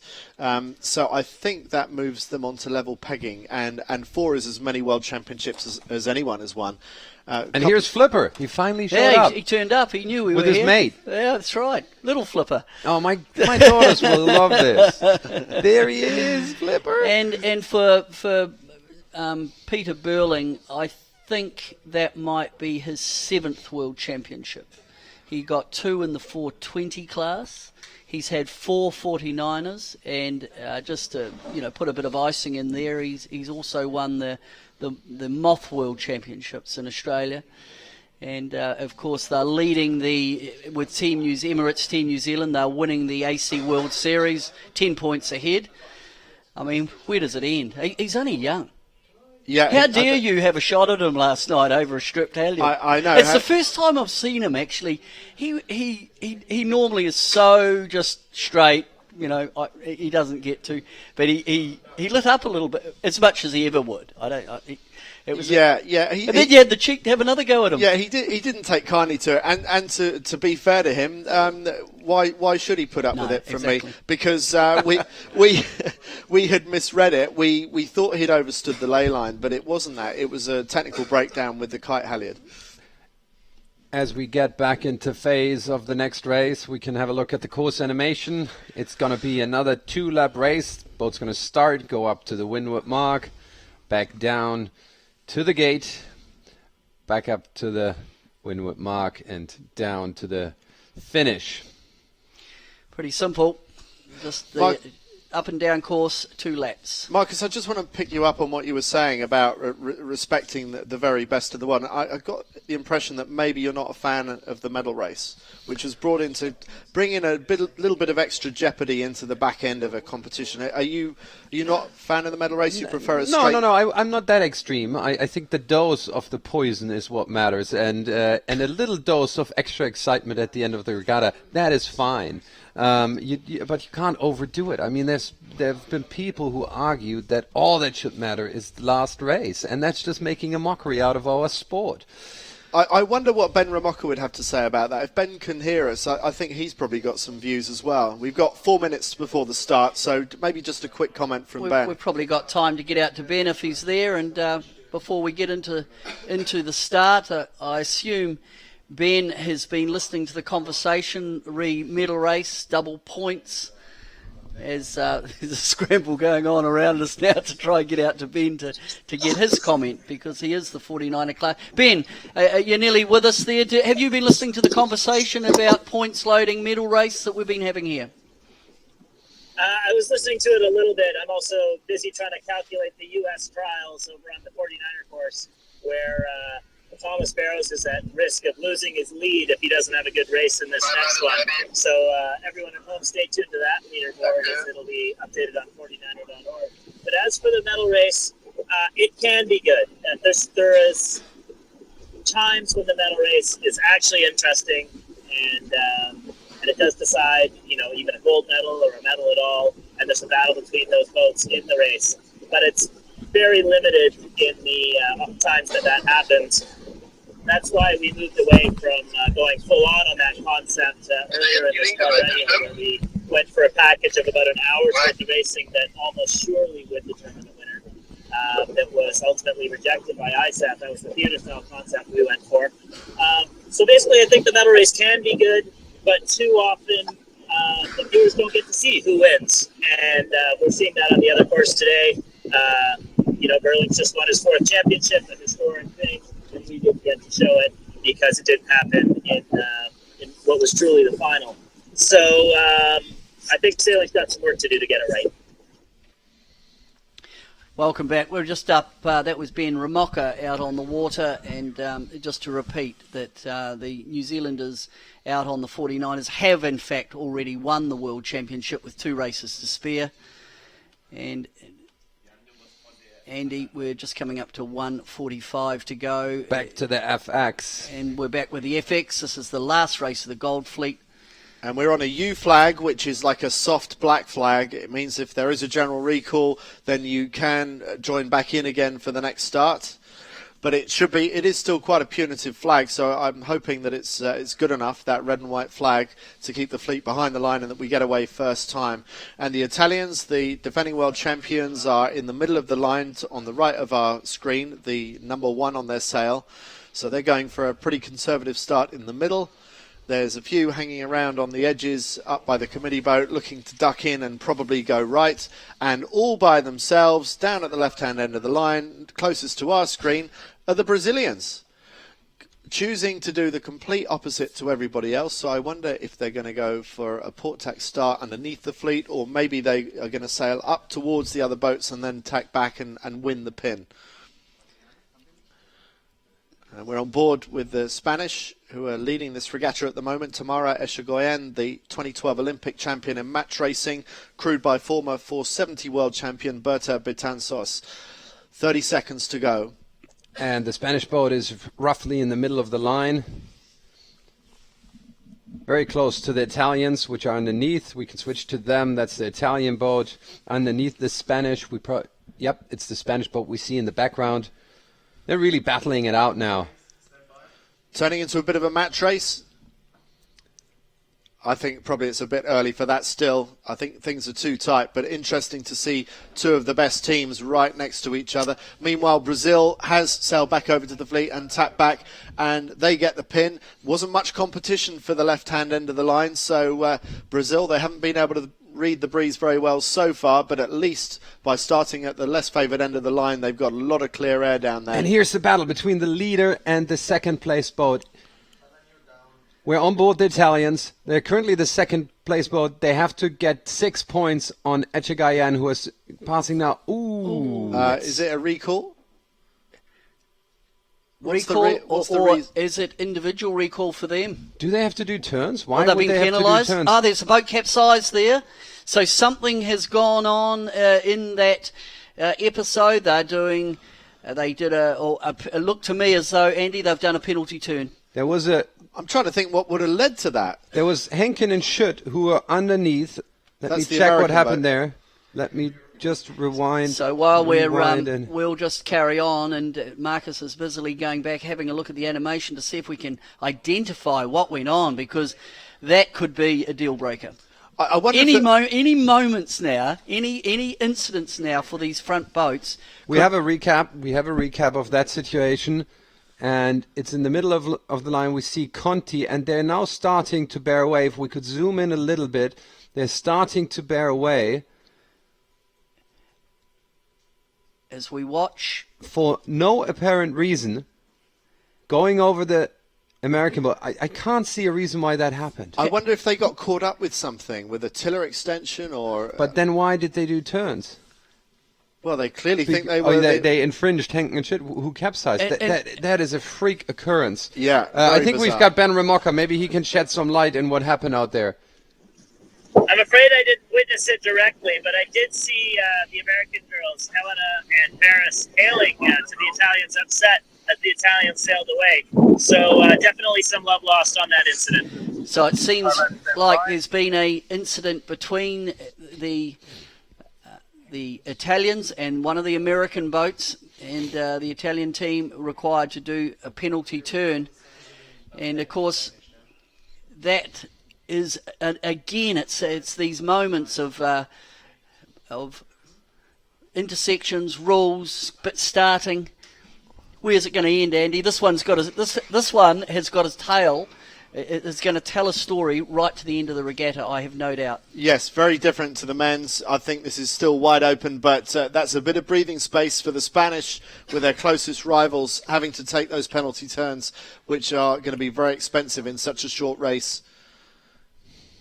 The Spanish in the middle of the course, going across on port tack, crossing most of the boats that they're encountering. So good early advantage for the Spanish.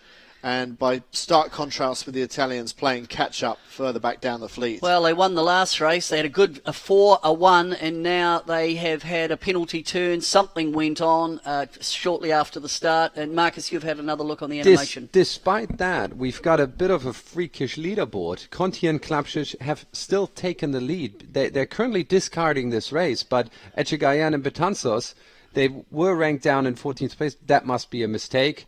But if they would drop down that far, they would have issues, and they would. I think we need to update the results here. All provisional. This is all provisional. Just all provisional. If you're it's watching. not over. It's not over for Conti and Klapchich yet. But it's not over. But that was a certainly an error. And you've got to wonder, Andy, if it wasn't just a little bit, whatever it was, and we'll find out. We'll do our best to find out. A little bit, an unforced error, surely. You wonder, but I speculated wrongly about what happened to Burling and Chuk yesterday, and this is even more freakish. So I really can't work out what led to the Americans capsizing and why that would have been the Italians' fault. I updated the results, and now it looks like Echegayen overall would have a 14-point lead over Conti and Klapchich. So a very expensive move for Conti and Klapchich, and a lot of safety in terms of points for the lead now for Echegayen and Betanzos. And they are looking really strong in this race. You can see they are showing on the advantage line to have a good lead. They've had two mediocre races in the two races today, a 10th and a 17th, but they got a good start, Echegayen. So with the pressure on, they have responded, and it looks like the Spanish team are in a good, strong position, leading by 14 points. As this, I'm talking overall points now, heading up towards the top mark. You can see the distinctive yellow bibs that are worn by the regatta leader going into any particular day. And you know what's making it easier for them is that the breeze is up. So it's a slightly different game now. This is the best breeze we've seen all day. And they seemed a little bit vulnerable in the lighter air, but now they're fully stretched down on their trapezes, just sailing with a windward mark in front of picture, and they seem much more comfortable in their stuff. So, yes, it does appear as though the Spanish team, Andy, might have a little bit of an Achilles heel in the light conditions, but as soon as they get twin wiring, they're fast. There's still boats coming in from the other side, so I don't know if the Spanish will manage to lead round. They might have to duck this boat. They've got a bit of an issue here. Yeah, are they going to stick it in? No. So the Norwegians that would have been a bit of a daring move. That would have been that would have been absolutely a daring move. So they tack. We're talking about the Spanish boat just in front of Yortzok and Lawrence. Yortzok and Lawrence are right there as they head off down. So this, with a good position for Spain, and with Klapchich, Conti and Klapchich making that mistake off the line, whatever it was, they had to do penalty turns. It's opened up an opportunity for Echegayen to really extend their lead. But are there opportunities to jibe away? We saw the Italians do that last time. No one has yet jibed out to the other side. But in fact, we see the Brazilians do that now. So Martin Grael and Kaena Kunz are the first to jibe away, looking for something different because it was a powerful move on the previous race. It does look like the leaders are going pretty nicely on this starboard jibe that we're looking at here, though. Look at the Agarup sisters in the lead. The Norwegians fully stretched down on their trapeze, absolutely flying along. So no reason for them to doubt that they're in good breeze and in a good direction here. I think the breeze is filled in over the track now, Andy. When we went through that transition from the morning wind, which was a little bit fickle, it's filled in now. It's across the course, and it's freshened up. It's in probably around 14 knots, and it's really business as normal. We've got Ben out on the water with some news. Yeah, the breeze is built to about 14 knots, and it looks quite a bit stronger on the side that the Danes went to, Jenna Hansen, compared to how Brazil's doing. So I expect gains from Jenna Hansen, and I don't think Brazil's chosen right here. It also seems like there's a shift to the right, which will help the Danes who are coming in and will have a shorter distance to go. Well, it makes good sense that Brazil is breaking away from the fleet, though, because what can they do? They're currently running the discard result. No, probably not. It's the 8th place. They're not doing that bad. They're jibing now, I believe. No, it's not a jibe.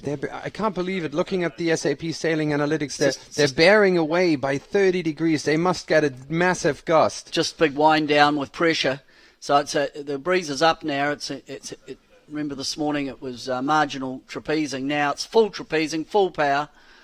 And a much lower heading for the Brazilians on that far side. But we're looking at the Agerup sisters sailing an absolutely fantastic race. Already seen the other Norwegian team do very well earlier on in the first race of the day. And here you can see Grail and Kunze on the far end picking really good breeze, but they have to jibe. They have to jibe to come over here, which is not an ideal angle for them now. No, they'll come back. They've got to jibe and come back, and there's no option. So if you come back in any lifting breeze, and certainly the group in the lead, the Agerup sisters look like they're bending down into the bottom mark gate. That would indicate that Grail and Kunze will come back slightly lifted, which is metres lost. They're a little bit faster now than the rest of the fleet, but a long way behind over there. So at Mark 2. The Agerup sisters go round the mark. They've had a good downwind as the trailing boats come in. It looks like Uchigayen has been passed by Yurtzok and Lawrence, I think it is, from Yurtzok Germany. Has got in there nicely, so they've had a very good downwind. Looks like the Spanish are going to the opposite mark. And the leaders also have done an early tack as well. I would have thought that protecting the right was the way to go. Yeah, and it's gone a little bit quiet at the bottom mark, as much as what I was talking about that looked like the breeze has filled in. Right now, I think they're in a bit of a lighter spot, so it's still a little bit gusty out there. Gross and Johnson from Sweden just went round this mark. Then it's Nason Ronningen from Norway, but can the Australians get round on the inside of them? It's a very, very handbrake turn for Australia 88, but they get away with it, and that's a bit of a giveaway by the Norwegians there. Yeah, probably the inside boat the Australians had here's a overlap at the zone. Here's a view from way down the fleet. Conti and Klapchurch in 17th place. That dismal start has cost them a lot. They have to fight hard to get back into the game here. I think their start was probably not so bad. It was whatever happened in the incident with the American boat, that they must have fouled out, and they did their penalty turn, and that put them right back down the back. Back on board with Echegayan, series leader, and they're leading by a lot of points now. Yeah, fully powered up, heading upwind for the second time. 10-point lead over Conti and Klapchurch in the overall results. Nice lead when it comes to the medal race, but not far from game over when it comes to the title. It's a double points medal race, so those 10 points. 20 points up for grabs, so they're halfway there. Small adjustments to the Vang there by the crew. Berta Batanzos then fully stretched again. The Vang is a power control, so I think she was just easing a little bit of Vang there. See Batanzos slightly lower trapezing angle from a skipper. I guess that, Andy, you'll correct me if I'm wrong, it just means the skipper can look over the top and get a good clear view of what's going on up the track. Yeah, that's right. Yeah, so you want to trapeze slightly higher than the crew. The crew takes that lower angle to get full righting moment, and they really like it breeze on, don't they, those two? They seem to excel as soon as they get double trapezing. They're one of the fastest boats on the water. Yeah, they're one of the tallest teams, I think. But the Agerup sisters seem to have the measure of them in this race so far. Yeah, the Agerup sisters have stretched out. They have not really got any bearing on overall. We've got Ben out on the water. I'm just seeing Houston Olsen get the blue marks nearly last in this race, really affecting their chance of making the medal race. And of course, if they don't make the medal race, they'll have lost the Danish trials, with Jenna Hansen almost guaranteed of making the medal race. So it's going to be all on for this final lap for our former European two-time champion to see if she still has a chance to get to Rio. Well, it's sad news in some ways, and Andy, we talked about it at the time, and what seemed to be the catalyst for her, for what's gone on, was really that the black flag. And well, that's been her undoing all week. OCS, she's had a few of them over the week, hasn't she? Yeah, just a little bit greedy at the start. That's the third one, and really, if you one is probably almost acceptable, but when you get 3, you've got to ask the question, well, what's going on?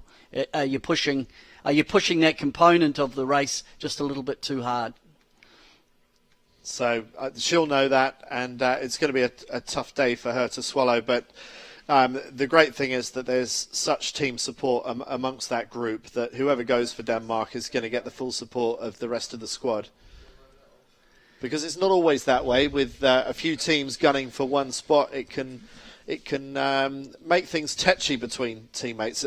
For me, it's one of the unfortunate things of the way the Olympic regatta is set up, that you end up competing against your teammates. Well, and it's been one of the debates in our sport, isn't it? You only get 1 rep per country, and if a country is dominant in a discipline, only one goes. Yeah. And whereas when you look at athletics and swimming, if you post the time, you get an entry. But I don't know. I quite like one. To be honest, I quite like one entry per country. But it makes it hard when you're comparing against other sports in terms of sometimes for funding. Yes, it does.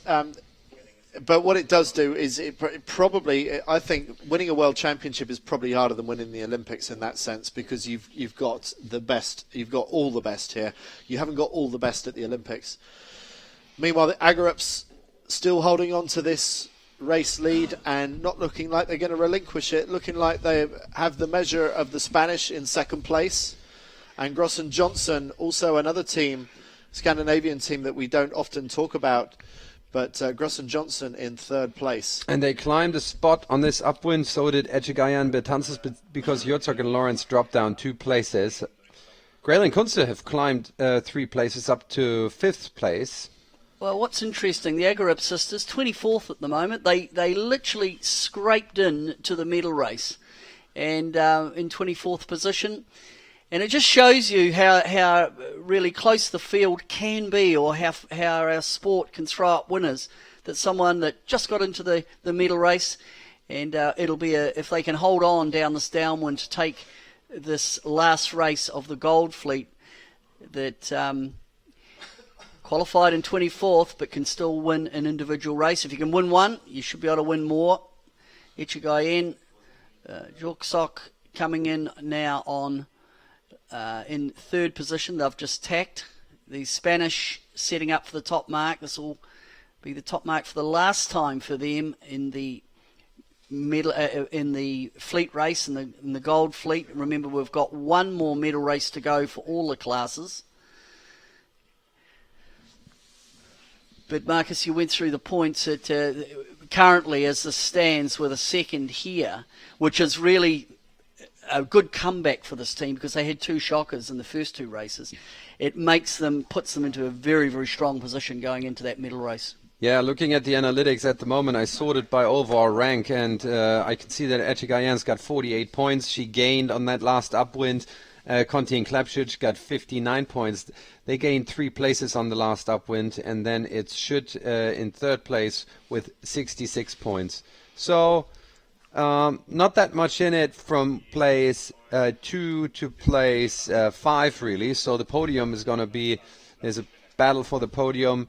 A little bit of distance for Echegayan and Betances to second place, 11 points. That's a solid but not a safe lead. Nothing compared to the men. Spanish charging downwind on starboard jibe, still chasing those Norwegians, but they'll be very happy that they're in second place, I'm sure.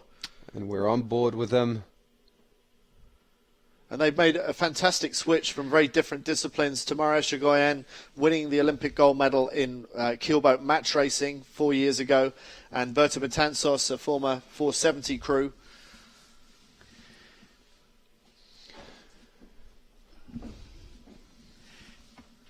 Heading down. Andy, one for you. Spinnaker choice. Spinnaker colour.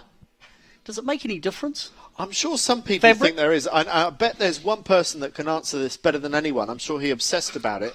That would be Marcus Bauer and the technical reasons why he selected a particular cloth colour. It'll have a new, I don't know, what's the reason? Colour, Jenica colour. You're talking to me? Yeah, absolutely. I'm talking to you.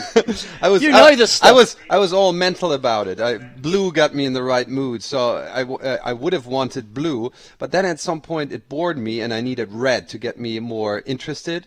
So I don't think there's any. Well, some people said black had the better cloth, but I don't know if that has changed. I think it's a different manufacturer back from the Ice Age when I was sailing. And then you had the German flag on your sail for the Olympics, and how did that affect things? Was that good to look up at? Ooh, that was ugly because, I mean, not the German flag, but actually they had printed the flags in a dye that was making it so brittle that it actually blew. I mean, the spinnaker blew up, it exploded, and then we had to in Sydney, that was at the first Olympics, and we had a beautiful, I mean, shape-wise, it was a really good spinnaker, but then they replaced them, and it was not so good, the one that came in a replacement.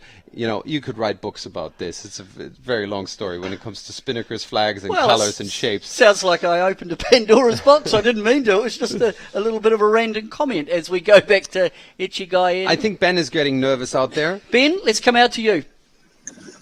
Yeah, we're on the last downwind here of this race, and if Germany 161, Tina Lutz and Susan Boyka are 3 places ahead of Ida and Marie Nielsen and Olsen, then those girls are going to lose their chance to go to the games here. I can see at the top it's very close, very light, and there's a bunch of shifts. So the former European champions are going to be looking for any chance to gain some places on this final downwind.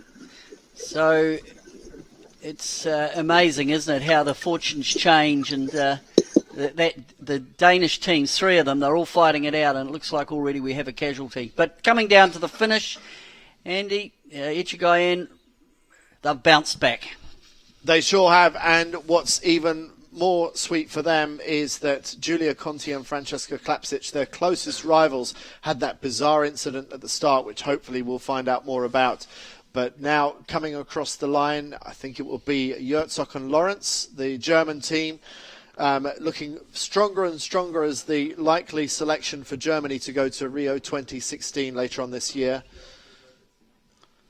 And then the blue spinnaker of the Swedish, Gross and Johnson, crossing for 4th place. And the other Norwegians who didn't win a race, led a race earlier today, Nace and Ronigan. So a good race and a good day all round for the Norwegians. Big gap to get back to the next one. And we've seen these races really stretch out, which probably says something about these quite random shifty conditions. But look who's coming in from the corner. It's Brazil. What are they doing down there? They're obviously pushing the edges of the race course again. I've got Ben out on the water. Yeah, Martine Gerlachine-Kunz almost missed that finish line as they jived really late, and the shift came in. They had to drop and just sneak in. But a good race for them, good recovery. And here comes Tina Lutz and Susan Boyka next, likely sealing the deal for the Danish team of Nielsen and Olsen. Sealing the deal in a sad way for them. Yes, the black flag disqualification to go with those disqualifications earlier on in the week. 3 starting errors throughout the week. Really, that's done for Ida Nielsen and Marie Olsen, who have been podium finishers in the last 2 World Championships and now look like, from what Ben Ramoka says, won't even make the medal race. Yeah, I mean, that's quite tragic in some ways, and certainly the last time I saw them compete was with you 2 guys in Aarhus in Denmark in 2013 Europeans, and they were they were the benchmark. They were. They set and now the standard. now they can't make the medal race. It's just amazing how things change so quickly. And no doubt in the women's discipline, the standard is rising. In the next 6 months, there could well be changes again as we look boats are overlaying the finish. That's the Schutt sisters, so they also, like the Brazilians, overlaid that finish, but the Schutt sisters are the surprise package for me this week. Yes, they did win the bronze medal at the European Championships in Portugal last year, but I see them as the third string Danes, but not on the strength of this week. On board once more with Conti and Klapschus, which are bagging in their discard in this race, 17th place. Nothing they could do about it after that start. That shows us it's maybe halfway decent conditions. We saw Agerup, the Norwegians, winning, who are down in 23rd place, but you can't do anything in these conditions, and they couldn't climb up the ladder through the fleet after that disaster after the start. But they're still in contention, 59 points, 11 points behind the lead. It's going to be an interesting battle for the medal race, and I have Ben Ramoka out on the water. I've just spoken to Peter Hansen, the Danish coach. He confirms what I suspected, that as soon as Jenna Hansen and Katja Iversen cross this finish line, they'll be the nominated team for Denmark to the Olympics. The Schutt sisters cannot catch them in this regatta if they both make the medal race. And now that Nielsen and Olsen have dropped out of medal race position, only a protest would change that. We think that Hansen and Iversen are going to the games as they jive through the finish line. So that confirms it.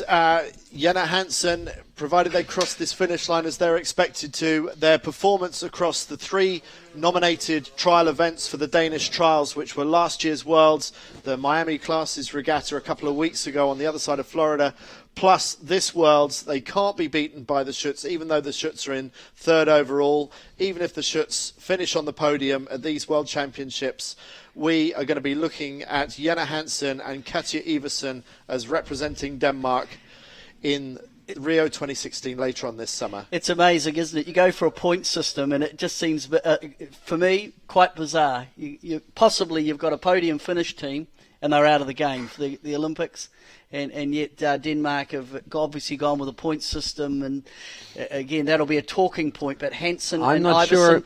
I'm not sure if they know. They're not celebrating yet. This is Hansen and Iversen, who we believe, from what Ben Ramoka has told us from the water, their coaches are now coming alongside. So the Danish system was a point system, and they've done enough to gain Olympic nomination for Denmark in the 2016 Olympics. It'll be held in Rio in August. There's Smiles. Is he breaking the news? I think Smiles. Is he about to get the champagne out? What's he got in his bag? There's still more work to be done. We have a medal race coming up, of course. It's just a power bar. He's celebrating with the power bar. Thank you, boys. And a Gatorade. You were expecting a slightly more upmarket product. But it's an interesting debate, Andy, isn't it? And we've been through, I know you have in Britain, and certainly we have down under, this whole point system selection versus subjective team selection, and I think the Schutt sisters really would sit back and go, well, we were good enough to beat them. I think we've got the leaderboard up. Here we go. A leaderboard. So it's a handy lead, Echegoyen over Conti. The Schutt sisters sitting there, and they will not get the Danish nomination. We understand Hansen and Iversen down there in 8th have already got. Grail, Yorksock, Pickering, Maloney, Meach, and Hansen in 8, and then Dodson and Ainsworth in 9th. We will have one more position in the medal race. Remember, it's the top 10, and they will race their double point scorer later in the day. But Echegoyen there, Andy, look, they didn't have a good first two races, a very good last race, but it's that 18th that really has probably made it very difficult for Conti. And I'd like to find out more about what happened on that start line. So if Ben Ramoka has any opportunity to speak either to the Italians or to the Americans who ended up capsizing, I would love to know more about what happened in that incident, because that could be the World Championship right there. It could be that the points gap that we see now, because of that error by the Italians, is what's going to give the World Championship to the Spanish for the first time. Just to give you a bit of a heads up now, I hope I get this right. Have we got Ben? Okay, Ben, we'll come out to you on the water for a little bit of an update? Oh, he's actually got an interview. You've got an interview he's coming? Got an interview guest. So, Ben, just take it away. Hi, I'm here with Danish team of Jenna Hansen and Katja Everson. Tell us, girls, do you know how the day's gone for you so far? Well, so far it's been really good for us. We went out here and thought we could have a really good day, and we had to stay in the medal race, and it seems like we're still in the medal race, so yes. I can confirm from the provisional results that you're in 8th place. Do you know what else has happened with the rest of the Danish squad? Not really, but we know that we made it for the Olympics, so we're really happy. Congratulations. What is making the Olympic team from such a deep squad with so many of your friends competing against you mean to you two right now?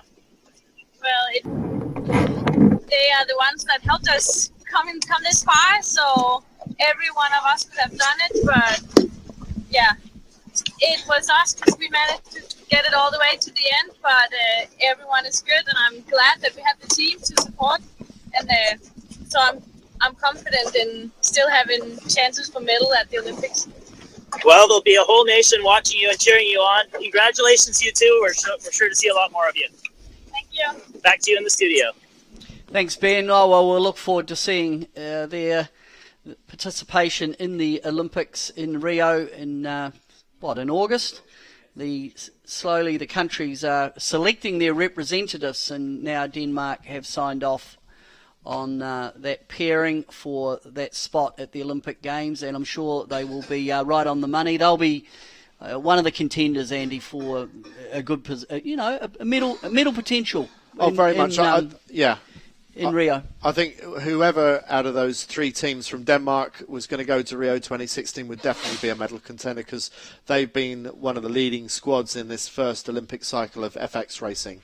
Just like to give a big thanks to we're actually in the lifeguard house here in Clearwater in the upstairs, and the team down below. Big thanks to you for allowing us to really squat in your attic while we do the coverage for the 49er Worlds here in Clearwater.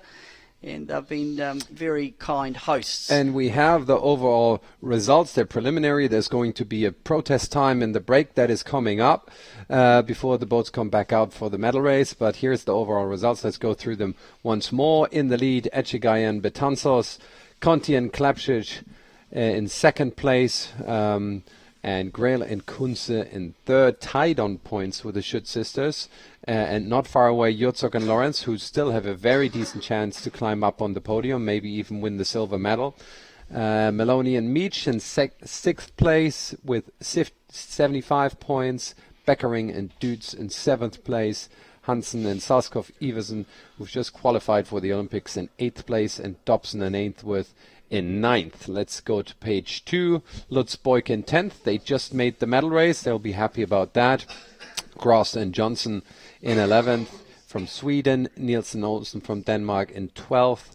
Henken and Scott in 13th place. Lloyd and Elks in 14th.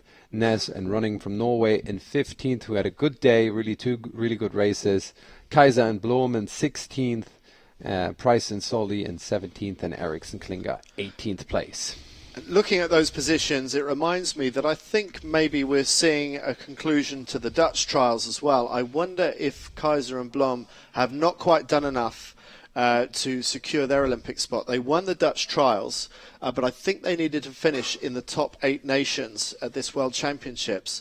It doesn't look like they've done that, and I think that may hand the Netherlands spot to Beckering and Dutz, currently in 7th overall.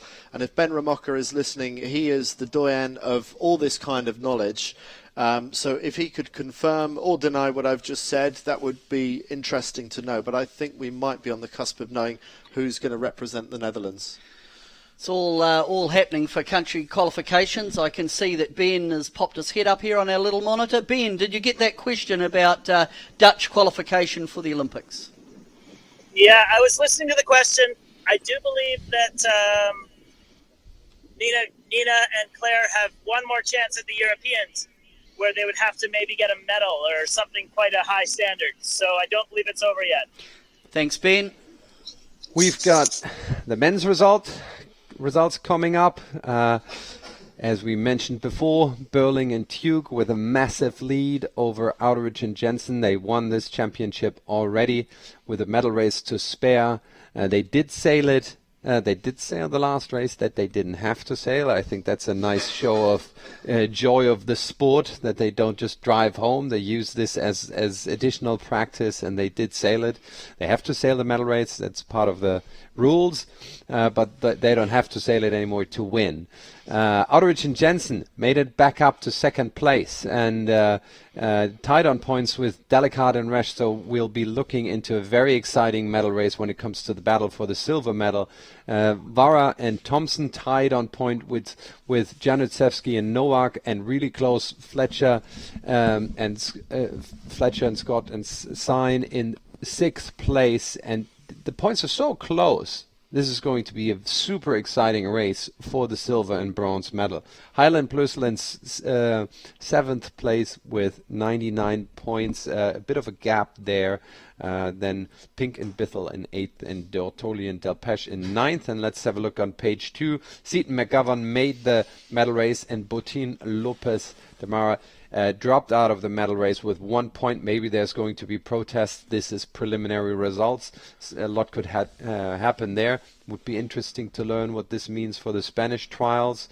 In 12th place, we see the Swedish pair, Sylvan and Anja Mark. Gilmore and Brake in 13th place. Schmidt and Böhme in 14th. Paz Blanco, the Spanish team, in 15th. And Italian team Plazzi Molinari in 16th, Bildstein and Hussel in 17th, and the US team 18th. Okay, with that, thanks Marcus. We've got a little bit of as we know, Peter Burling and Blair Tuke have already won this World Championship with 2 races to spare, in fact. And I believe Katie has got them alongside, and we're going to try and cross to Katie for a quick interview. And Katie, you're speaking to Peter Burling, our new World Championship champions for 2016. We don't have the sound up yet for her. No sound on that interview. We're sorry. We'll fix that problem. Unfortunately, we don't have sound. We'll try and get back. That's Blair too, talking to Katie in at the dock with Peter Burling. They have won 4 World Championships on a trot, and an amazing performance. Andy? I just saw when we were running through the leaderboard just now, just by a point, it looked like Diego Botín, the Spanish sailor, had just missed out on getting into the medal race.